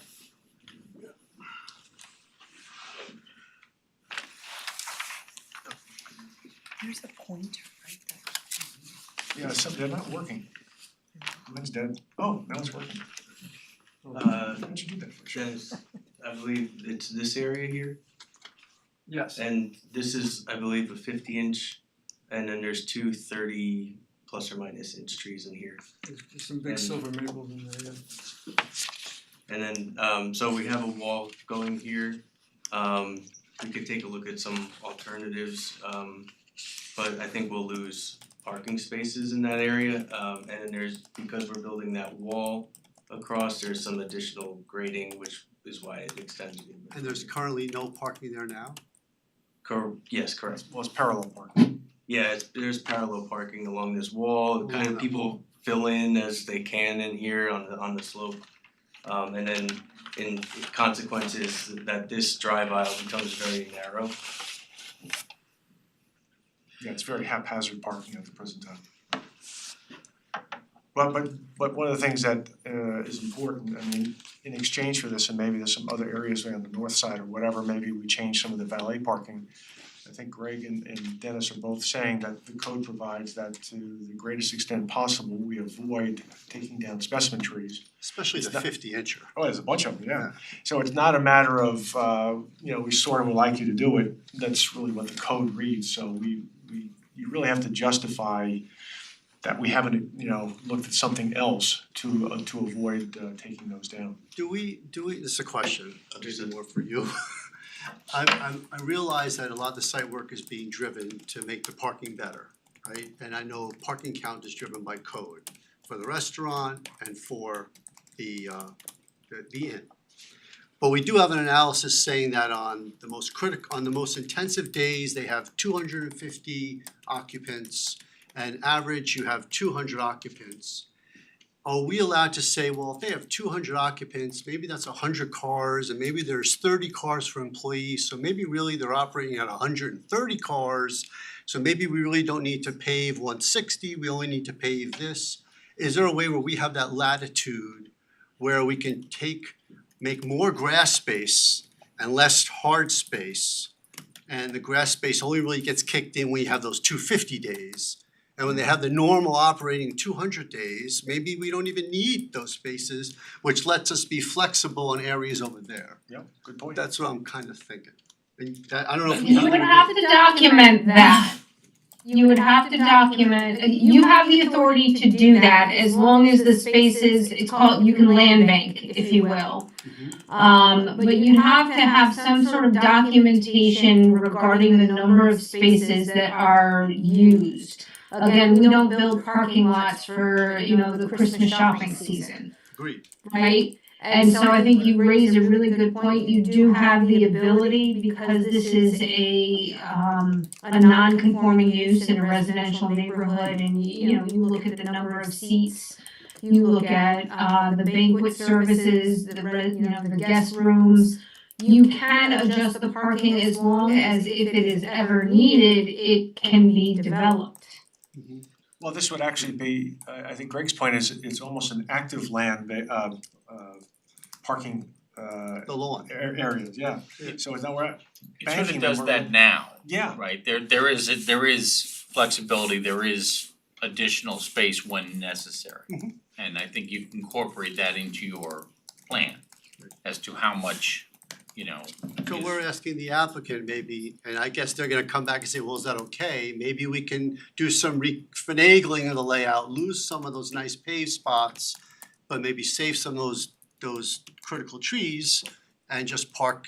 Expand the spillover Expand the areas. spillover. Yeah, no, I appreciate your comments, Greg. Well, just to clarify, are you saying if we technically land bank that, are you saying in those areas where those specimen trees are? No, Or no. you want us to find other areas? Other. Okay. Yeah. So I think in your grassed area, perhaps expanding that grassed area now, the current spillover area, maybe making Yeah. that spillover area a We little bit larger. Yeah. So like if you had over there existing eight spots, I'm just picking a number, and then you're doing all that work, you're gonna get 15 more. Yeah. Well, maybe you do half the work, you pick up 4 or whatever, we keep the big tree, your retaining wall's not as big, you save some costs, but that cost moves over to do some more grass planting, maybe, Yeah, we'll certainly study it, yeah. I just wanted to say I appreciate that comment because we understand that there's significant trees here and we're not trying to clear cut them. Specifically, there's one in the back that we've kept for that same reason, so. Oh, the big one down the in bottom of back, the page, yeah. It's not I don't believe This it's a native, it is a maple, it might be silver maple maybe. I don't know the exact species, but off the top of my head, but it's But it's a big tree. it's a big tree, so it gives a sense of history, right, or like oldness. And that's why I was asking the direction, if that big tree was shading your yard at all, but since it's to the east, It would maybe shade not to the so north. much, yeah. It would shade to the north, and kind of to the right side of this page and over the banquet hall. That was my one big question. Yeah, no, that's a good question. Great question. Greg, we were just talking, we hear you, and we'll take a look at the actual demand from the operations, and if we could move some things around to save some trees, we'll go back and take a closer look at it. Yeah, I do wanna note that the last time the parking was discussed was in 1997, uses have changed. The applicant is changing the facility to keep up with the entertainment needs of today. What does that look like in regards to parking? Yeah, we'll take the lead from you on your operational needs. The demand, yep. Yeah, and by the same token. We don't wanna overpark, so we'll. No, Yeah. exactly. Right, agreed. And I think this Greg's idea of having a spillover, which is grass, is really a very good one. Because you guys wanna keep as much green, you're building all this green space, why not leave as much as possible? I think, I don't think it's that significant, but in the south west corner it is, where we have some impact of slopes. The same applies for slopes, obviously, as well. Try to avoid it to the greatest extent possible, and then if we can't, then we mitigate from there. Correct. Great. So we have a fair amount of work to be done, but I hope other board members agree, I think this is an exciting project. Yeah, I think it's something that will really enhance the area and enhance the town, and wish you very well with it. Right, yeah. Terrific, thanks for the initial feedback, and Any we'll other questions or anything from board members? Okay. Great, we'll see you maybe soon, maybe get not, back to you but with whatever. all the responses. Thanks for the initial Okay. feedback, appreciate it, and good night. All right, thanks, Greg. Thank you. Okay, we go to our next item. This is Tracy, 211 Croton Lake Road. This is an accessory apartment site application and tree removal permit for construction of an accessory apartment.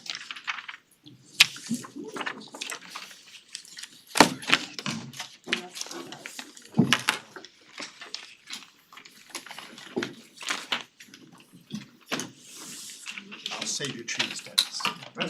I'm such a pain in the butt, I know.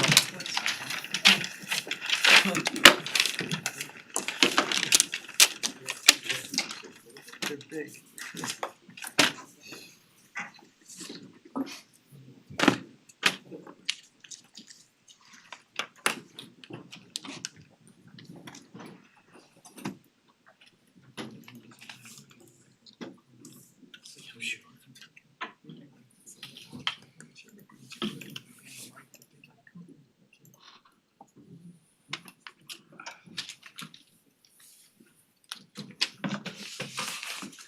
Hello everyone, Matthew Grant, Granoff Architects, here on behalf of Kimberly Tracy, 211 Crow Lake Road, accompanied by Eric and Matthew from Gattazzoni Engineering. We are proposing a one-story accessory structure to an existing residence, detached. It will contain a garage and a one-bedroom accessory apartment, no more than 1,000 square feet. The site is 2.4 acres and a 1 acre zoning district. Proposed work is all conforming in terms of building coverage, development coverage, along with the required setbacks for this zone. In addition to, we've cited this in this location, it's approximately 100 feet away as a buffer from the main residence. It will require a subsurface sewage disposal system, which we have engineered and also have board health approval for. We are utilizing the existing well on site. We'll just zoom in here. So you're gonna share the well with the existing home? Correct. Let's see here. Let's go to. Which is considered the front yard, for the front yard setback. I'm sorry, this is your access here. This is your main road. Okay, so that's the front yard setback right there? That's the front yard setback here. Okay. So There's an existing easement for the driveway, it shares, there's another residence right over here, corner of it's like right in this location here. So this is technically an accessory structure in the front yard? Correct. In addition to the accessory apartment, there is a 440 square foot garage, 2 covered entrances and a proposed driveway. And also additional impervious in terms of paths to get down to the lower unfinished not habitable basement. Let's just see here. As mentioned When you in say it's non-habitable, what are we doing to make it non-habitable? it's Is it just 6'8", crawl space? it's a 6'8" ceiling height. And unfinished. Okay, 6'8" is pretty tall. Yeah, but 7 foot is code. Required for habitable space. Under windows? No windows. There you go. Yeah. Definitely need windows. Yeah, Well, the area downstairs will be You should have utilized windows, for this is mechanical, what et actually cetera. happens afterwards. I have confirmed with the building inspector that the actual livable area is approximately 954 square feet. Okay, great. In addition to, there's going to be 24 trees removed, as Dennis mentioned in his memo. The tree condition varies in health, from good to poor. We positioned this, in this particular area to reduce the amount of trees in good health to be removed. That's stated and also Dennis's memo as well. The function and use of the space, this will be used as for Kimberly's mother. She needs her and her husband need this place. They currently have a place in Florida. They'll be coming up, they have a new family, growing family, she'll be up a bit to help out. So we have, as mentioned, we have Board of Health approval. And then we have, and I know there was a bunch of technical questions regarding engineering, et cetera. And obviously, we will address the tree replacement with a planting plan. I believe we need to maintain or provide 90-inch in total diameter for replacement, and we will address those. You had said that you're gonna tap into the existing well for this house. Do these guys know the capacity of the water? Can the well handle 2 homes? Well, we haven't tested the well. You have to stand up and introduce yourself, sorry. No, we haven't tested the well. When we proposed a new well at first, the Board of Health mentioned that they won't allow a new well since there's municipal water on Crowan Lake Road. So he said because of that, we'll be able to use the well. If the well ever were to fail, then we'll have to tap into the municipal line on Crowan Lake Road. Okay, thank you. So there's a plan A and plan B. Yep. ERIKAVILA. John, are there any restrictions?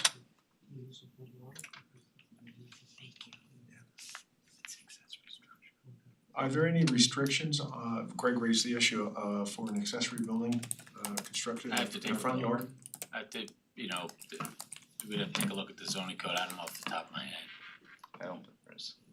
Okay, so we'll take a look at that. I'll take a look at the accessory structure, And can you tell us about neighboring homes? So we normally like to see the drawings with neighboring homes on there, so we have some sort of context in terms of the distance from new construction to existing neighbors. Yeah, I mean, next time around, you can just. Oh, yeah, sure, there's a residence there you go. Yeah. right here, and there's a residence all the way over here. Okay. And then across the street is the yeshiva. Okay. Yep. That's fine. I mean, obviously you don't have to draw detailed sketches of the building, but just the distance from what you're proposing. Absolutely. Okay. Sabrina, you had some comments? I do, Mr. Chairman.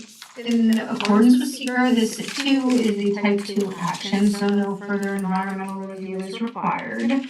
The bulk zoning requirements table notes a non-conforming side yard setback of 17.9 feet where 35 feet are required.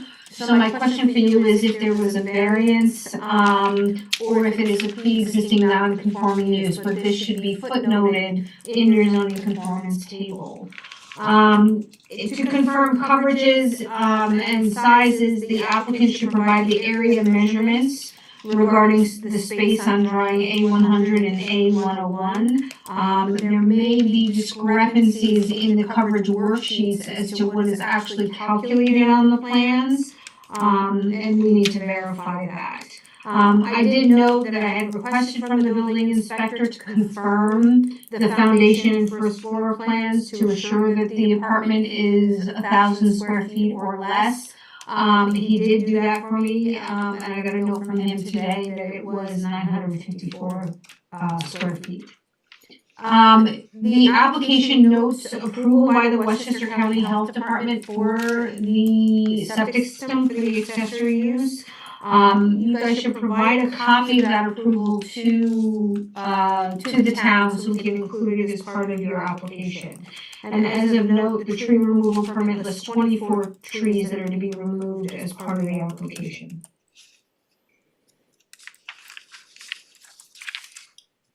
And that's all I have tonight. Okay, great. Jeff, did you have any comments? You had comments, yes.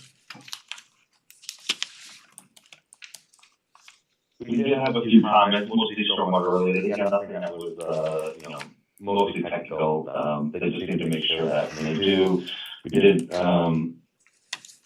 when perk tests are performed, we just request that we are notified so we can have one of our inspectors go out. This is in the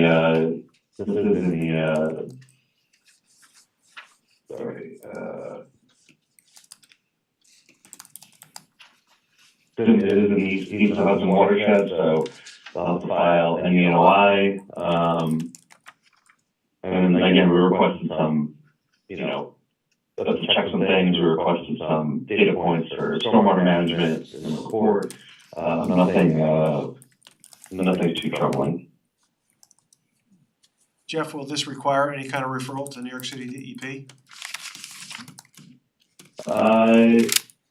This one, I don't believe so.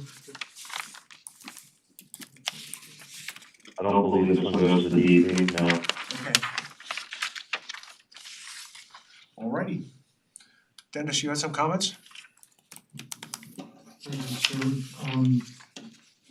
Yeah, so I just wanted to clarify in part that they don't need a wetlands permit. I kind of did investigation of the area. Obviously, on the Yeshiva property, is the Kisco River, and to the back of this property, there is a wetland actually in Bedford. But even if you measure 100 feet from that, it's fairly well defined courtesy of the bowl shape and the topography. This project is not within the 100-foot buffer, so there's no concerns with that. I guess I was into tables and trees, so I included in this memo as well, the summary of all the trees and their conditions. And as Sabrina pointed out, there are 24 trees in this table. The plan only chose, I guess, to show the 15 that would require replacement based on their condition. But I did mention to the applicant, I think we spoke even after my memo, that it might be a good idea to show all 24 because obviously I think to help promote and maximize the argument, the approach that, showing the other trees that need to be removed that, were in poor condition, wouldn't necessarily require replacement. That could reveal that this, is the, sort of best approach with respect to, consideration for trees and tree removal. So it would be good to just sort of see where all 24 sort of, line up with respect to the proposal. And as it was mentioned, obviously there was nothing provided with respect to how they were proposing to meet tree replacement, so I provided those calculations, and I guess that would be part of a review from another submission. And those are the end of my comments. Okay, great. So we have a couple of issues, a couple of comments, so if you can get that into us as soon as possible here again and get this going for you. I appreciate it, thank you. Alright, great, so let us know when you're ready and get you on the agenda. Thank you. Okay, thanks.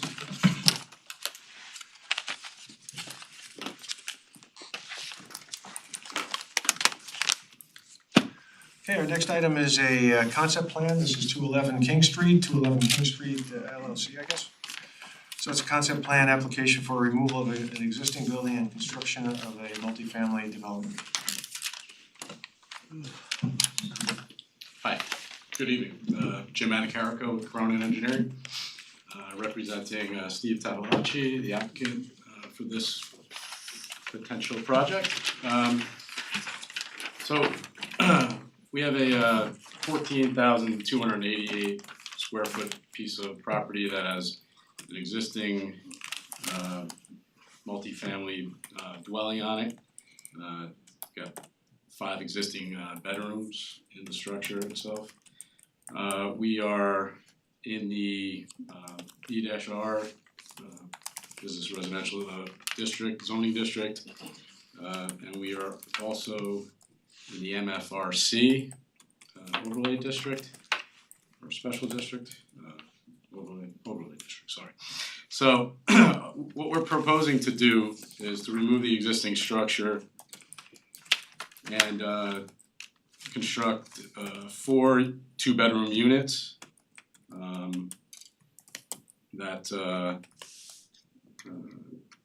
with parking in the back.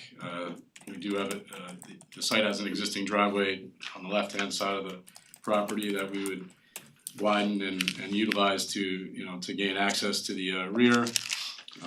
These units would have garages in the back, or at least the three that are facing and up front on King Street.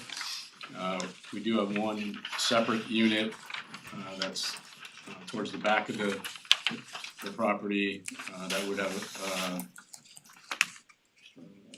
an additional garage. That would also have a garage. So those we'd have parking in those garages, and then we'd have additional parking on the lot itself. I think we came up with 12 or 10 parking spaces total. I think we exceed the number that we need by 3. So one of our, if you look per the requirements of the MFRC, for 2-bedroom units you need at least 4,400 square feet of area of property to make that happen. So we would need 17,000 and change, 17,600 for these 4 2-bedroom units. As I mentioned, we only have 14,288 square feet of lot area. However, there are incentives in the overlay zone that allow you allow you to gain additional area to allow that to happen.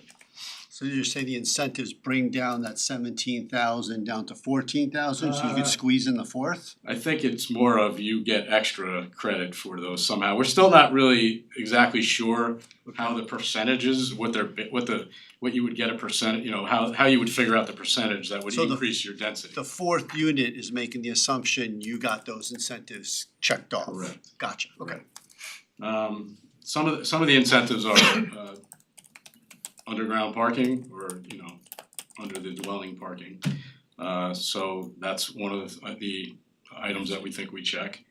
One of the other items is increased setbacks and special buffer screening techniques. We far exceed the rear yard setback for the lot that's furthest back on the property.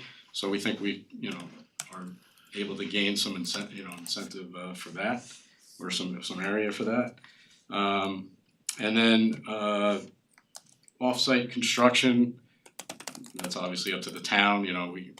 Certain projects. I guess we're aware of the Chappaqua Line trail that's being proposed, and that's something that we think maybe we could propose to do something for that, say like a patio area somewhere in the middle of the trail with benches or something like that. So, but we're looking for your guidance obviously on how we can get to the number that we need. So this is water sewer, right? This is water This is sewer, all that's water. correct, yeah. It is water sewer, no wetlands anywhere near us, so we don't believe it. Happy to have Dennis confirm that, but Is there any historic significance to the building that you are going to demolish? no, we don't believe so. Okay. Do we know when it was built? 1940. Okay. Around there, 50. And is this just a massing study, or is this kind of telegraph in your layout? Pretty much. We put in some work, we Yeah, have we've put some work studied this. into the layout actually, we've changed a few things, we've we've developed the driveway entrance a little bit more to meet town code. We've we have dug some deep test holes on the site in the back for potential drainage areas and we think we have good soils for drainage. Sewer, we do think we can make simple sewer connections out on King Street. The the proposed building at, further back on the lot. We even think we can get that to work gravity. However, if we needed to, we would pump that up. Okay, Sabrina, you had some thoughts about the incentive program? Sure, the MFRC incentive program, the incentives are, as they're currently written, are very convoluted. Mr. Cavalacci said he wants to move forward with them, but there is a conflict within the town code right now when it comes to coverage. The actual code language requires 20% building coverage, or sets limits on building coverage and development coverage. But the attached table says its coverage is not applicable. So I have a request into legal counsel to help me decide, what prevails here, because it's conflicting information, because I'm not sure, the concept that is set forth. There's a level of confidence that the MFRC incentives are dictating the density that is needed for the 4 units.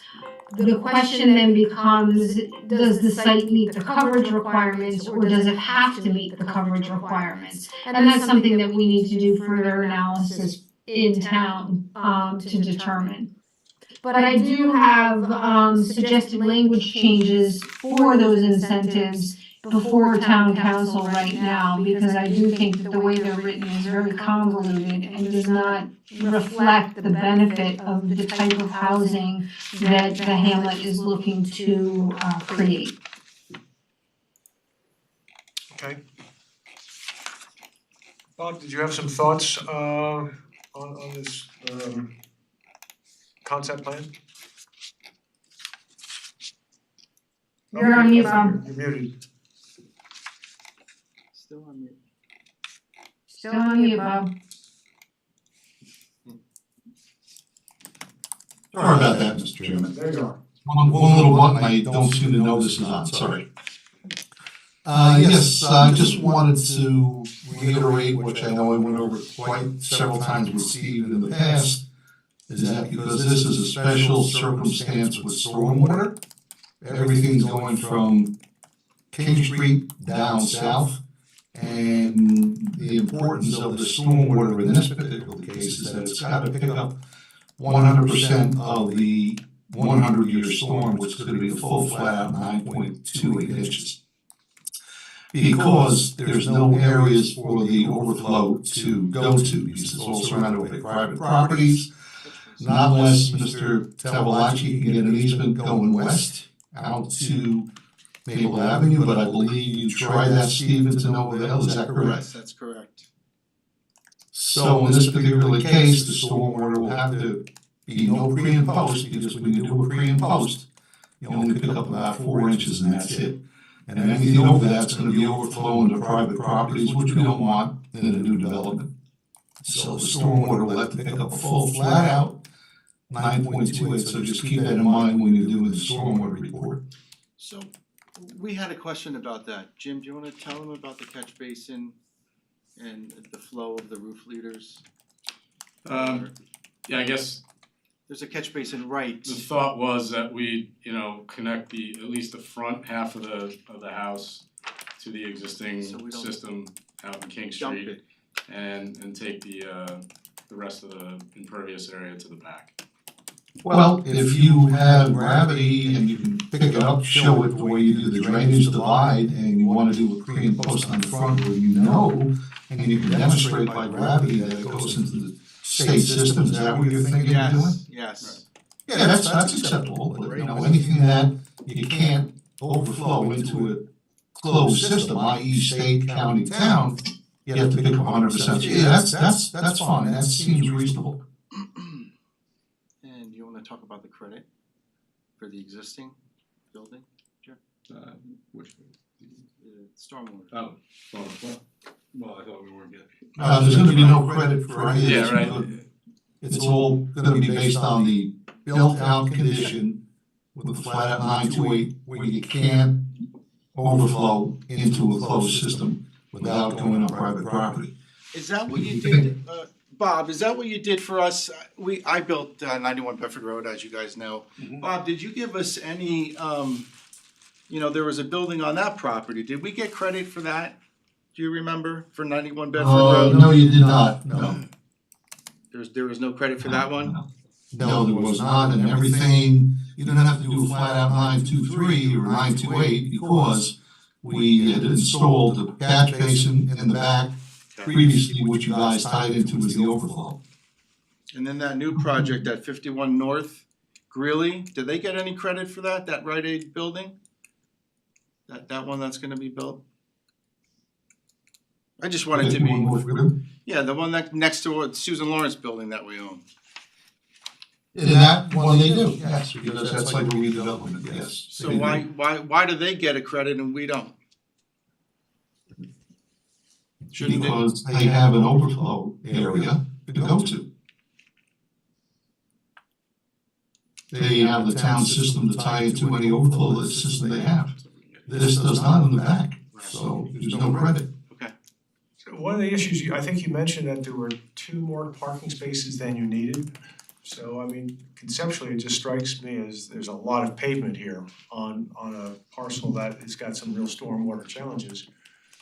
Why do we have the 2 extra parking spaces, and if we reduce that, would that help you with your stormwater equations and flow? I guess when I say 2 extra, I think that's to meet the 20% requirement for visitors in this type of facility, I think. Well, you need parking for visitors. I was just wondering, I interpreted when you said that you had 2 more than is required. And if that's the case, why are we doing it? If we have these kind of challenges for stormwater, but if they're required because of gas, then they're required. I mean, they have to be there. We could certainly look at that. So the 10 spots shown on the drawing now are required by the current code? We are required to provide four spaces for the 4 units, and then I guess based on the bedrooms, another 2.7, so really 3, so we're required to show 7 spaces. 7. We're showing 10 total. Okay. And I think that is So there's no visitor required? I think that's why we showed an extra. Gotcha. Really. I mean, it just kind of worked out that way that there were 3 extra. We could eliminate 1, I guess. It's probably not gonna matter stormwater wise, let's put it that way. Not it wouldn't make enough of an impact. It would not, okay, alright. So just for, clarification on impervious areas we're talking about, the site has an existing 5,150 square feet. We're proposing 9,345 total, that's not in addition to that. So the net increase is almost 4,200 square feet. But we do have a significant area at the rear of the property that we think we can do stormwater there. We have an area to the side of the unit towards the back, and we could probably even do something under the parking spaces. Now you guys, I remember reading you wanna pull close up so you can line up with your neighbors to the left and the right. I think I read something like that. As far as your front yard setback. We do need a front yard setback, I guess it's a fairly significant one. If you were to push back just deeper into the site to get more green along the street, can you circulate your cars or are you pinched? Yeah, I don't think we'd be able to circulate. We're kinda tight now, I mean, it works. I'm trying to get some green closer to the house. To the units. To the units. Yeah. Because I'm just, you got this big green space way in the back, right? And if there's any kids living here, it would be nice if it was closer to the unit so parents can maybe keep an eye on them. Here, it's way behind another unit and it might just kind of be, out of sight. It might just become a private yard for that one unit. Well, don't forget though, you have King Street, so it's a double yellow. Yeah, no, I'm not saying in the front. Yeah. I was trying to get green space behind. Behind between that area. Just so you have like a little backyard, that's all. Right. But you may not be able to. So on the first floor, you have a garage and then also living space on the other part of the first floor? Well, if you're coming in off King Street, that's first floor, you got a floor above that, and then you have the basement with Well, the the parking. the same grade that you have for the garage, is that living space also on the other side of the garage? Yes. Yeah, the floor plan. Essentially the basement. Right, as you right. would call it. The garage is like a workshop Yeah. and some gym spaces, a mechanical and a powder room. Well, Oh, what and I an was- elevator. Yes. Oh, yeah. What I was getting at is whether or not there was any room for a second car in one or two of these, to put two We cars thought in about some- doing a 2-car garage and getting rid of that workshop, you know? Well, a 2-car garage would get rid of a lot of those surface Well, yes, a lot of spots that and, stuff, yeah. yeah. Good point. Could help you. I mean, you know your marketing and the clientele you're selling to. Would these And be the 2-car rentals? garages are, I don't know yet. I mean, Chappaqua needs rentals. I mean, we have 91 Bedford Road. We do very well. That's all rentals, as you guys know. So I don't know what we're gonna do yet. As we Okay. get further along. Well, I think we gave you some ideas. You heard, some, obviously the regulation is gotta be interpreted. And then you've got significant stormwater challenges to figure out.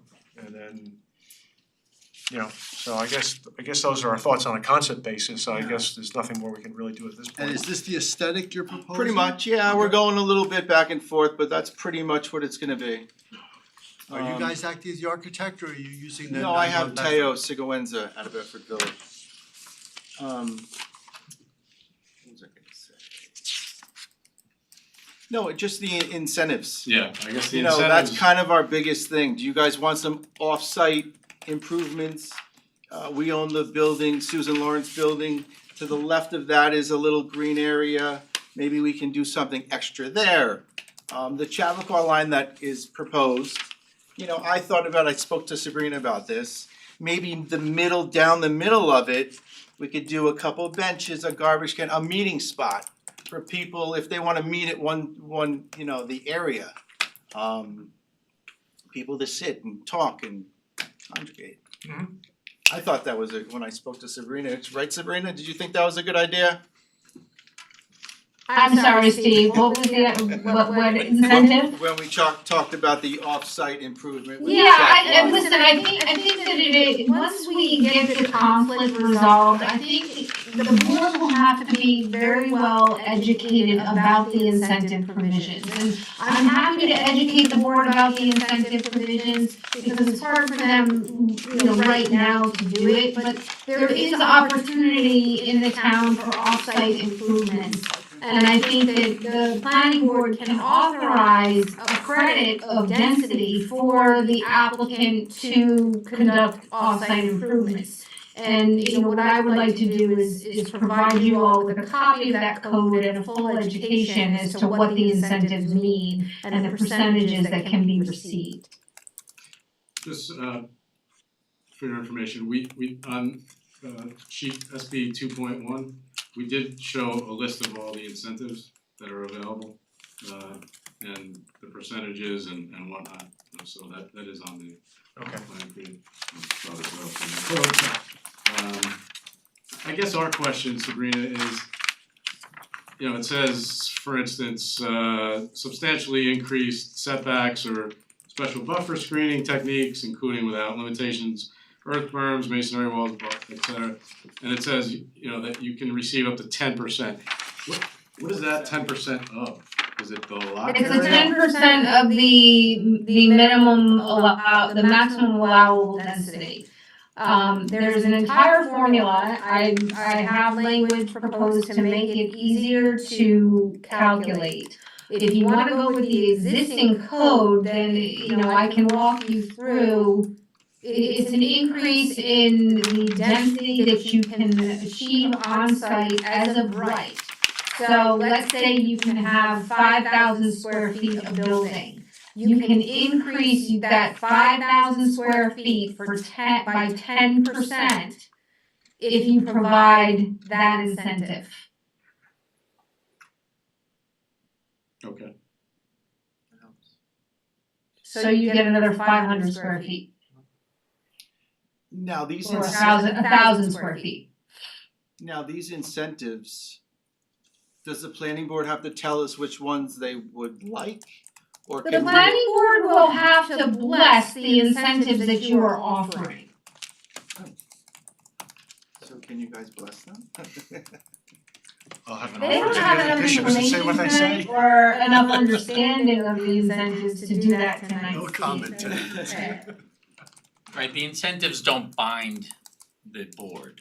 So you can't say you have to approve this, and this, because that gets me to where I need to go. Right. You need to propose an incentive, the board thinks it fits, and then it works together. Right, and I think that the coverage conflict is a big issue right now. Is it, Jim? I guess Sabrina's saying that there's something, I mean, when we look at the zoning, it says, basically says NA, right? For lot coverage. When you look at the table, the zoning table, it says NA. When you read the zoning code, when it describes the MFRC, it lists the coverage. Which was back in 2011, and the MFRC is 2012, the table. That table is not 2012, that table, the last amendment to that table was in 2011. Well, it says 07/11, 2012. On the print copy that I haven't, I'm not gonna argue this with you. Okay, Okay, thank you for very your good, time. yep, thanks. Well, So what do we wait for you, Sabrina? How do we continue going forward with this? I think that I need to get that response from legal counsel as to the conflict and, and I can let you know what the resolve to that is. There existing today is a conflict.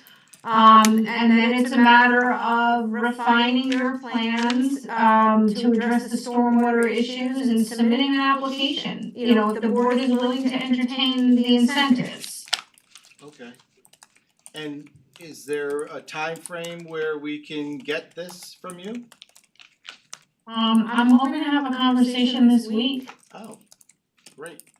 I guess I would just add that, I guess we wouldn't wanna fully develop out the stormwater requirements until we know that we have something Right. that's at least, got a shot of being approved. Of course, So, of course, we understand, okay. sure. And you have other things that you can think about also, we talked about those, two-car garages, Right. Well, because of what, the next steps, to be quite honest with you, is I'll find out about the conflict that exists and try and resolve that. I would like to understand what you think your incentives mean as far as density. So maybe Steve, we can sit down and go through it and look at the math to make sure you're interpreting the code the way it needs to be interpreted with the facts. That would be- Yes, yeah, that would be we did that together in December. We didn't have concrete And drawings of that. you gave me those numbers. I have them written down.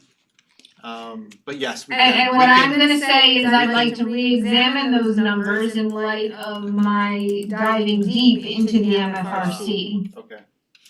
I'd like to be there, so. Well, I will say the MFRC does encourage development, which is why you guys overlaid that on the code, so. Listen, I will inform the board that the development that's being proposed is consistent with the comprehensive plan. It's consistent with the type of development that, the community has asked for in the hamlet. On a parcel by parcel scale.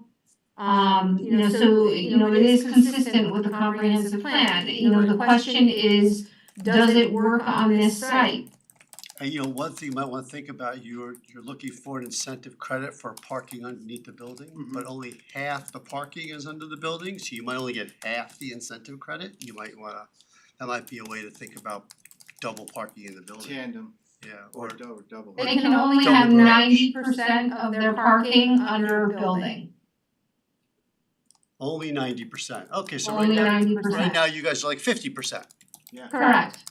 So they could move 4 more cars in Yeah, and just have the like 2 one cars. visitor spot outside. Correct. Maybe.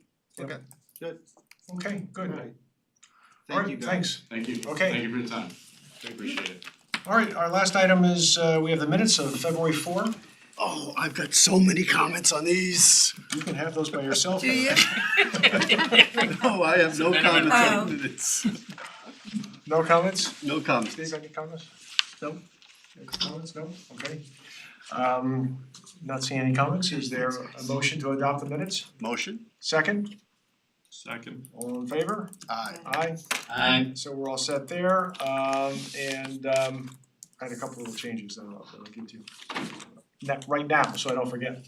So otherwise, is there a motion to close the meeting? Motion. Second? Second? All in favor? Aye. Very good. Alrighty. Most important motion, Stuart, thank you.